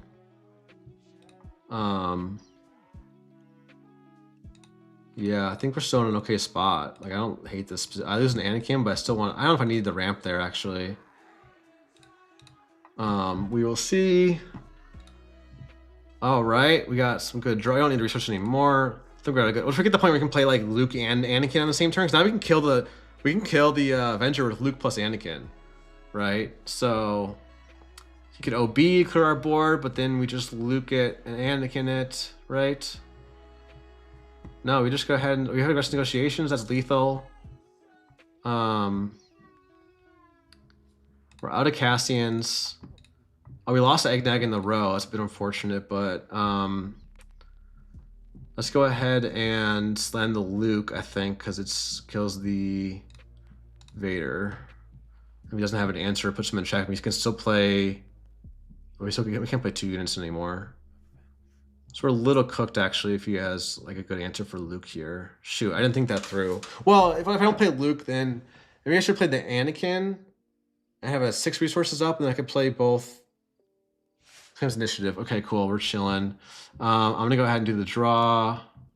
And we got the Owen, for good measure, the one of Owen. And we got the 3rd crate. Okay. I think we're in an okay spot here. He has to blast probably, and then we get to slam the crate.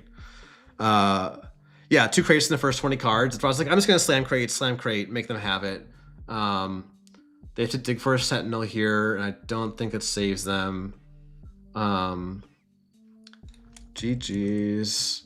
All right, that was a little bit after that little bit of a smacking by Palp. A little bit of a clinic on how to beat other blue-green villain in general with this deck. Like, I know Chrono and I play it differently, but I'm all about denying the draws and then pushing, slowly pressuring them, making the what's it called? Making the like blast not as valuable, answering the blast with like Cassian plus a unit, and then having an answer for their first Avenger, or if I don't have an answer, make it like push enough damage with the crates that we saw. That was awkward for them. That's kind of, it's tough, but it can be it's a winnable matchup. Like I think it's the most. I think I said to someone the other day, it feels like unfavored for Han. We don't have the reps, like 45-55. But now that I have the reps and I've played it a ton, it feels like I'm in favor of 55-45. Like it almost like it flips. So thanks, Alex. Thanks for hanging out. We'll do one more best of 3, folks, if depending on how fast it takes. But yeah, we got some sweaty games today in the queue. As I like it, I'm glad they added it. We got the rematch. I'd run it back. This is a good experience. If they're down, oh, they disconnected. They didn't want to see it. So we got a Kylo2 Yellow Force. Yeah, it could have been different for sure. But like I said, I think I won game 1. So I was game 2. I did not like my start at all. They got 2 Pershing draws. That's where it's like, I judge the game off of Pershing starts. It's like 1 draw is fine. 2 is bad. 3 is like GG, is how my experience. It's not as simple as that. It's simplification. But do we want to play this one out? What do folks think? You want to see it? Let me know. I'll start playing it. We'll see our hand. It's an interesting matchup. We got a lot of meta games today. We can end on a non-meta one. You know, everyone has to be ready for. Honestly, when you are preparing, you have to be ready for those like non-meta decks you might play, especially early rounds of a PQ, or even like if someone spikes a PQ, like, you know, with their surprise deck. Like that's a big thing. I'm gonna keep this. So this is a Yellow Force deck. So they're gonna have like Shinhati, think we can keep. I think we can do this. This is pretty good. That way I can react. I have initiative, so I can lead Ogdo. Or do I want Grogu? But I want Ogdo because all there's turn ones are gonna be like 2 4s, right? Yeah, so we get to eat their force unit. They will get to claim and get the force, but ooh, we want the aggressive negotiations here for sure because that's gonna be great. But also with entrenched. Oh, Kels, is your local? Nice, nice. The name's vaguely familiar for sure. They're gonna get the force now after this, but I get to put my own 4-2 shielded, and I get the force myself. But the aggressive negotiations might be clutch to,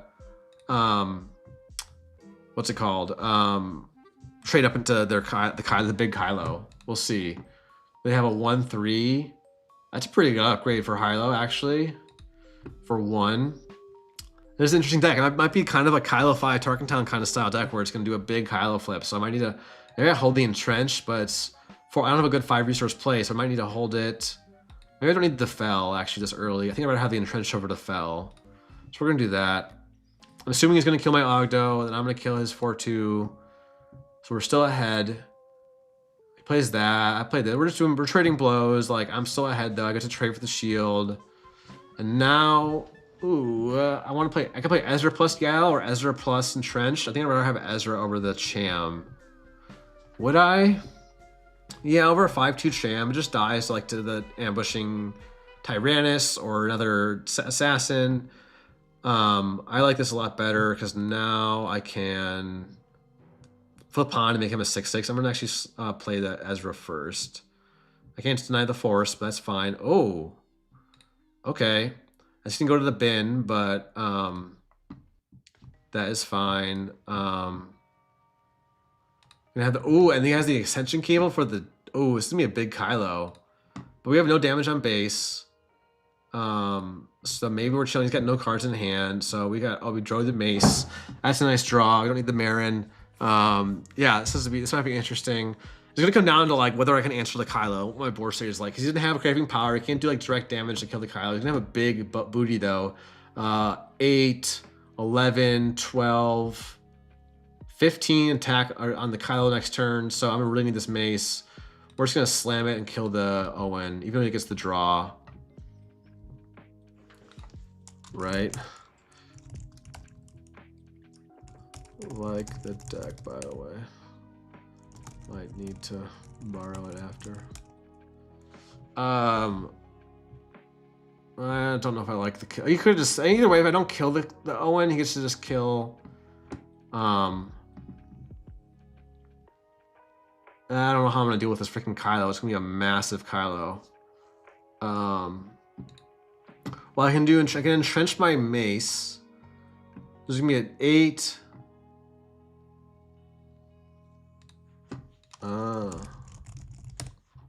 I get to play. I'm gonna play the Qi'Ra down once I get the force. I think. Oh, I don't know. Qi'Ra plus I can entrench my Qi'Ra, but he's gonna have this. He's gonna have the Saboteur, but so you can swing for 6, 7, 8, only 9, but he's gonna have a freaking huge booty. Wait, how much is this all? This is all, wait, 1, 2, 3, 4, 5. You can play all of it. So it's gonna be an 8, 11, 12, a 15 booty. No problem. This is gonna be, I'm gonna have to actually not resource here. I'm actually not gonna resource here, so I can have the Russian negotiation. So you know, wait, how much I did the math? How much did I already forgot? 5, 8, 9, 12, 15. So I have to do 9. I can put it to 9, 10. I only can do 11. This is gonna be tough. I could just tell them to cheer it. Probably have to. Yeah, we're pretty cooked. He's gonna have this. He's gonna have the Saboteur, so this big Kylo is gonna make me sad. I don't think I'm dead in 2 swings. I think I need 3 swings though, right? But this is what these decks are sweet. Like, okay, I guess I can afford to trigger that. We're gonna entrench my. Oops, let's undo that. Entrench my mace. Yep. I don't regret not entrenching that. Now if he swings, he doesn't swing the Kylo. I should have probably resourced then. I would have been up to 7.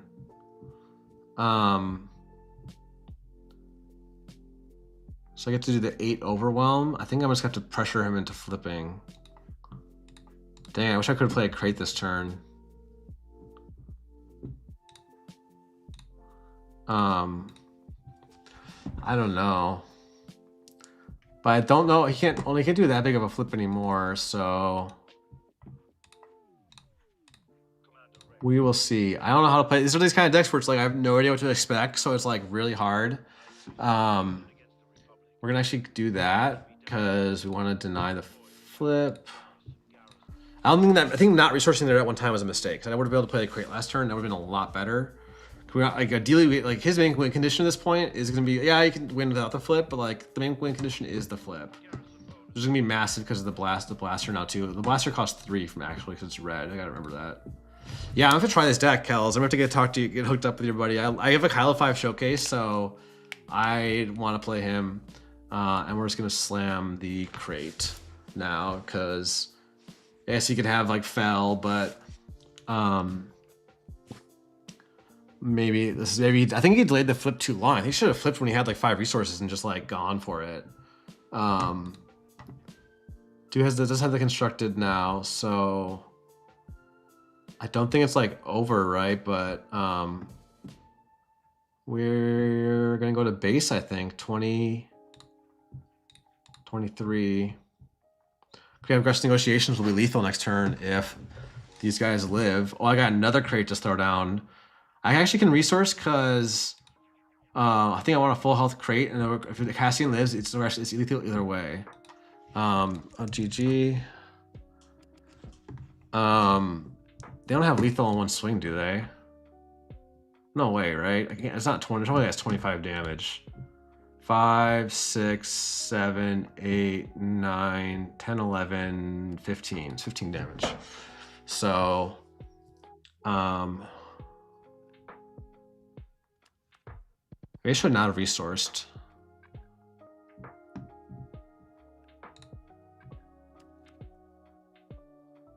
So we can't play any more upgrades. That's why I'm glad I went to base instead of on the Anakin.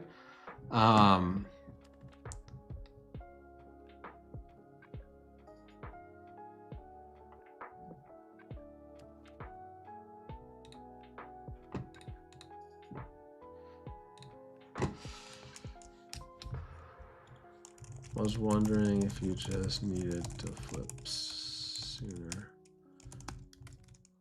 but all right. We want the upgrade hate. I think we want the Nemix. Want the third crate. I don't know about the bow. Maybe don't need bow. Don't need the Chams.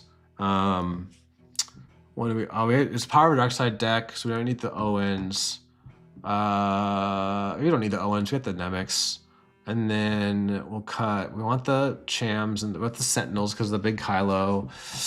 Might want the ambush units. I don't know what else to cut. We need the pose. Sorry, one sec. Almost ready.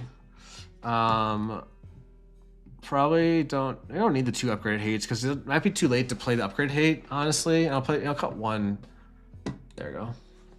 I'll try that. I'm just going quick because I don't want to keep them waiting. And we're at the end of our stream. So yeah, we got a good start here. We don't have initiative, but we got the Ogdo into itinerant, which like is the ideal line like every single time. So we got Ogdo and itinerant into Poe to top it off. So we can get rid of the Qi'Ra, I think. So we had the other Sentinel. If this was like a different 6-drop, I might have like resourced it and kept the Qi'Ra, but I don't think I need the Entrenched with the Power of a Dark Side deck. Also, we were just so ahead that game with initiative. I didn't update my record. Because remember the Ogdo 8. Now you can trade in. Ooh, yeah. I'm still gonna go itinerant into Ogdo into Rex. There's still our plan. Or I want to say itinerant into Poe. I don't know if I said Ogdo. Either way, itinerant into Poe into Rex. So now we get the Force and the save power. We actually are probably the beatdown here. Maybe. I don't think I need 2 Rexes. Although I need to just slamming down Rep Poe here. I feel kind of bad. So hopefully he swings first. Should really play a unit first to think a player on my Poe to be TBH, but now I get to play Poe, and now they either have to claim to get the swing, or that's why I don't like Poe in this matchup, but we're kind of in a reverse position from last game, right? Where like last game I was like ahead by unit on board, like I'm gonna kill their Tyrannus, they're gonna kill my thing, but I have the mace, so I think we're in a good spot. I think I'd rather have entrenched over the constable, to be honest. Is that my first constable? It is. I have entrenched down already, and I want all my. This is why I like having a 3/6. I have the pick of the litter of my 6 drops. Actually, wait. What am I saying? I just do an Anakin to kill the Shinhati for sure. What was I thinking? I didn't see that. I don't know why I wasn't looking at that at first. Again, having all 3 6 drops is definitely not a typical game, but it's pretty nice draws here. So it's like, because they all do different things. All 3 do different things, right? Like the Anakin goes through shields, the Mace does more direct damage, but he uses the Force. And then Captain Rex is just a big beater. So we're gonna deploy, we're gonna clear that unit if we can. I think I'm just gonna clear it, let him draw if he wants to. I think we're in a good spot. We're gonna force the early flip probably. It only has 2 upgrades down, so I don't know if we need the Poe. Poe actually threatens a lot, but we want the draw. We want the other 6s more, I think. We can do Qi'Ra entrenched or one of the 6s this turn. And I'll just kill the itinerant. Push the damage. He sacks it, draws Darth Vader, so we could have the Xi'an Flurry Vader. Yes, Kylo deck looks awesome. I'm gonna have to ask for this list. I think Kels, do you know their Discord? Are they on Discord? He, she, they. I don't want to assume, but yeah, I think we could see what they got. If we do another power, then if they're gonna have a big. I'm gonna just slam the Rex then, because they're the biggest body. Let's possibly trade into the Kylo if they flip. Because now I can entrench my own guy to like trade up or something. Oh, and I got the resource negotiations, so I'm gonna go ahead and resource the Ezra. It's only a +3, but got the Xi'an Flurry Vader. Something's gonna live here. Yeah, that makes sense. Let the Han live. Makes a lot of sense. I wish I had a Luke, but I do not. But I can go entrenched plus Mace. That's pretty good. So now I'm a 6. That's 7 health left, and then I can attack into Vader. Actually, I'm gonna go ahead and play instead of playing the Mace, maybe I should have played the Mace. I got lucky actually. Now I did it a little too quick. Oh, duh, Xi'an. I guess I won't undo.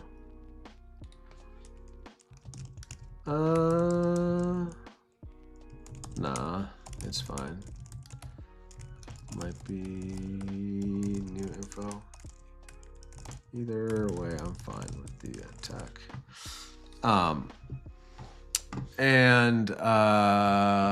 Sorry folks, I forgot for the next time he damages this phase, I have to reread the card. Read the cards. Remember, if you're in doubt, read the cards, folks.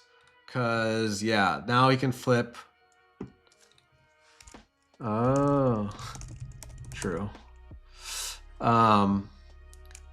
But I was fine with the attack because all right, this is not looking good. Can we kill the, how do we kill the 6, 8? Yeah, we can kill it with the Han into the, we can take the 5 from Vader if he goes base. We can kill it with the Mace plus or aggressive negotiations if he doesn't trade. So now we go Qi'Ra, Mace, trade, or the other way around. Do this, get the restore, Mace. This would be 8 out of 12. He plays another upgrade, that's okay. We have the Qi'Ra still on the board. If he somehow shields it, then we'd be screwed. And then we get to use the Force, we get the Force back right away and get the restore. All right. Phew. That was spooky. Do I need the resource here? I don't know if I do because I have the aggressive. But I have the constable. Don't know if I need that. But I also, do I want to go to 9? If I go to 9, I can play 6 and a 4. So I don't think I need the constable at this point. Kylo's dead. That was spooky. We'll see. This deck is still, like, we're not out of the woods, folks. They could play an Avenger here, or... Alright, we got that. I happen to have the exact answer for that. I think we have to sequence this such that we play... No, we can go ahead and... No, we want us to play the Anakin first. because that way we can react to it. The other thing really in this like early game and like late game is singular actions can be so huge.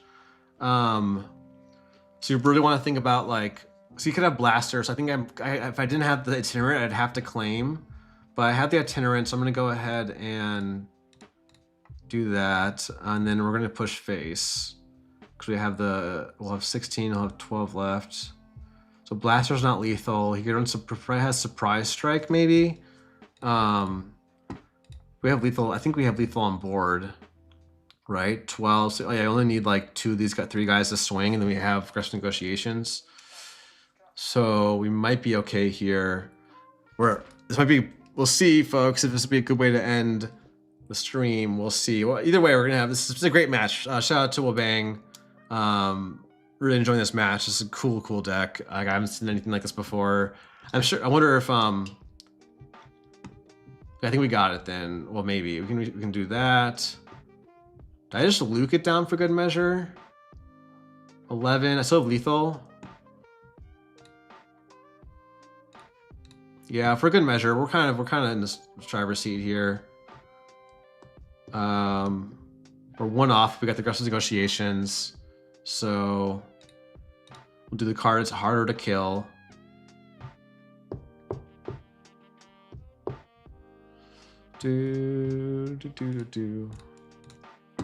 GG's.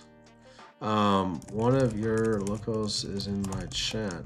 Might be open to sharing the list over Discord later.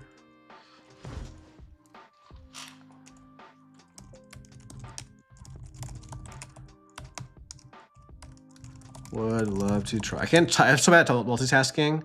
I have a Kylo2 show. Oh, I see. It does seem tricky to play. Yeah, that's gonna be a tough one. All right. Shout out Wabang. Yo, hey, G. Oh, you're in our server. Oh, you're already in the BMG server. Awesome. All right. All right, folks. GG's. Thanks everyone for hanging out. We're 1 minute short. Thanks for the games. Just 1 minute early, but oh wait, final record 13-7. Again, not about wins and losses, about having the good reps. Like I don't mind the 0-2 versus Palp1 Yellow. Like that was a great reps to have. Like when you're playing, do your best not to focus. Winning and losing is obviously important, so you want to play your best. But I focus more on like, did I play to my outs? Did I play my right lines? Did I, consider their lines and stuff? Like, did I play it well? And sometimes it's a card game, folks. You're not gonna win every game. Let me just tell you that. Even if your name is Ophir, you're not gonna win every game. So yeah, thanks everyone for hanging out. It's been a great week. I've really had a blast streaming every day for y'all. This is not a one-off thing for vacation. This is my full-time thing now. So I'm really excited to stream to y'all every Monday through Friday, 11 to 2 Central. A couple quick plugs. Feel free to hop off if you don't want to hear it. It's not going to offend me, but I got our open free page or Discord in the link description. To join our Blue Lunch Gaming Discord, I run a free online tournament every Sunday night at 6:30 Central. It's about 9 o'clock. And last weekend, Sunday, we had 32 folks competing for our free weekly prizes. There we have a leaderboard and everything, a bunch of bells and whistles. Come in our Discord server if you want to find out more. And last but not least, I'm doing coaching now as like a full-time thing. Some people have a stigma about it, but like think about it. People buy tutors for language lessons and music lessons and chess lessons. Like why not a game like this where like I have obviously been playing these games for a long time and have the reps and the experience. So I love teaching, and coaching is like, you just can see like the stream. I talk to my thought process. I explain things. That's the kind of thing I can offer you. If you're all interested, reach out to me on Discord, alexkrez. But otherwise, I'm gonna stop my plugs there. Thanks everyone for tuning in. I've been alexkrez. Take care. Have a good day. And have a great weekend. See you on Monday. Bye-bye.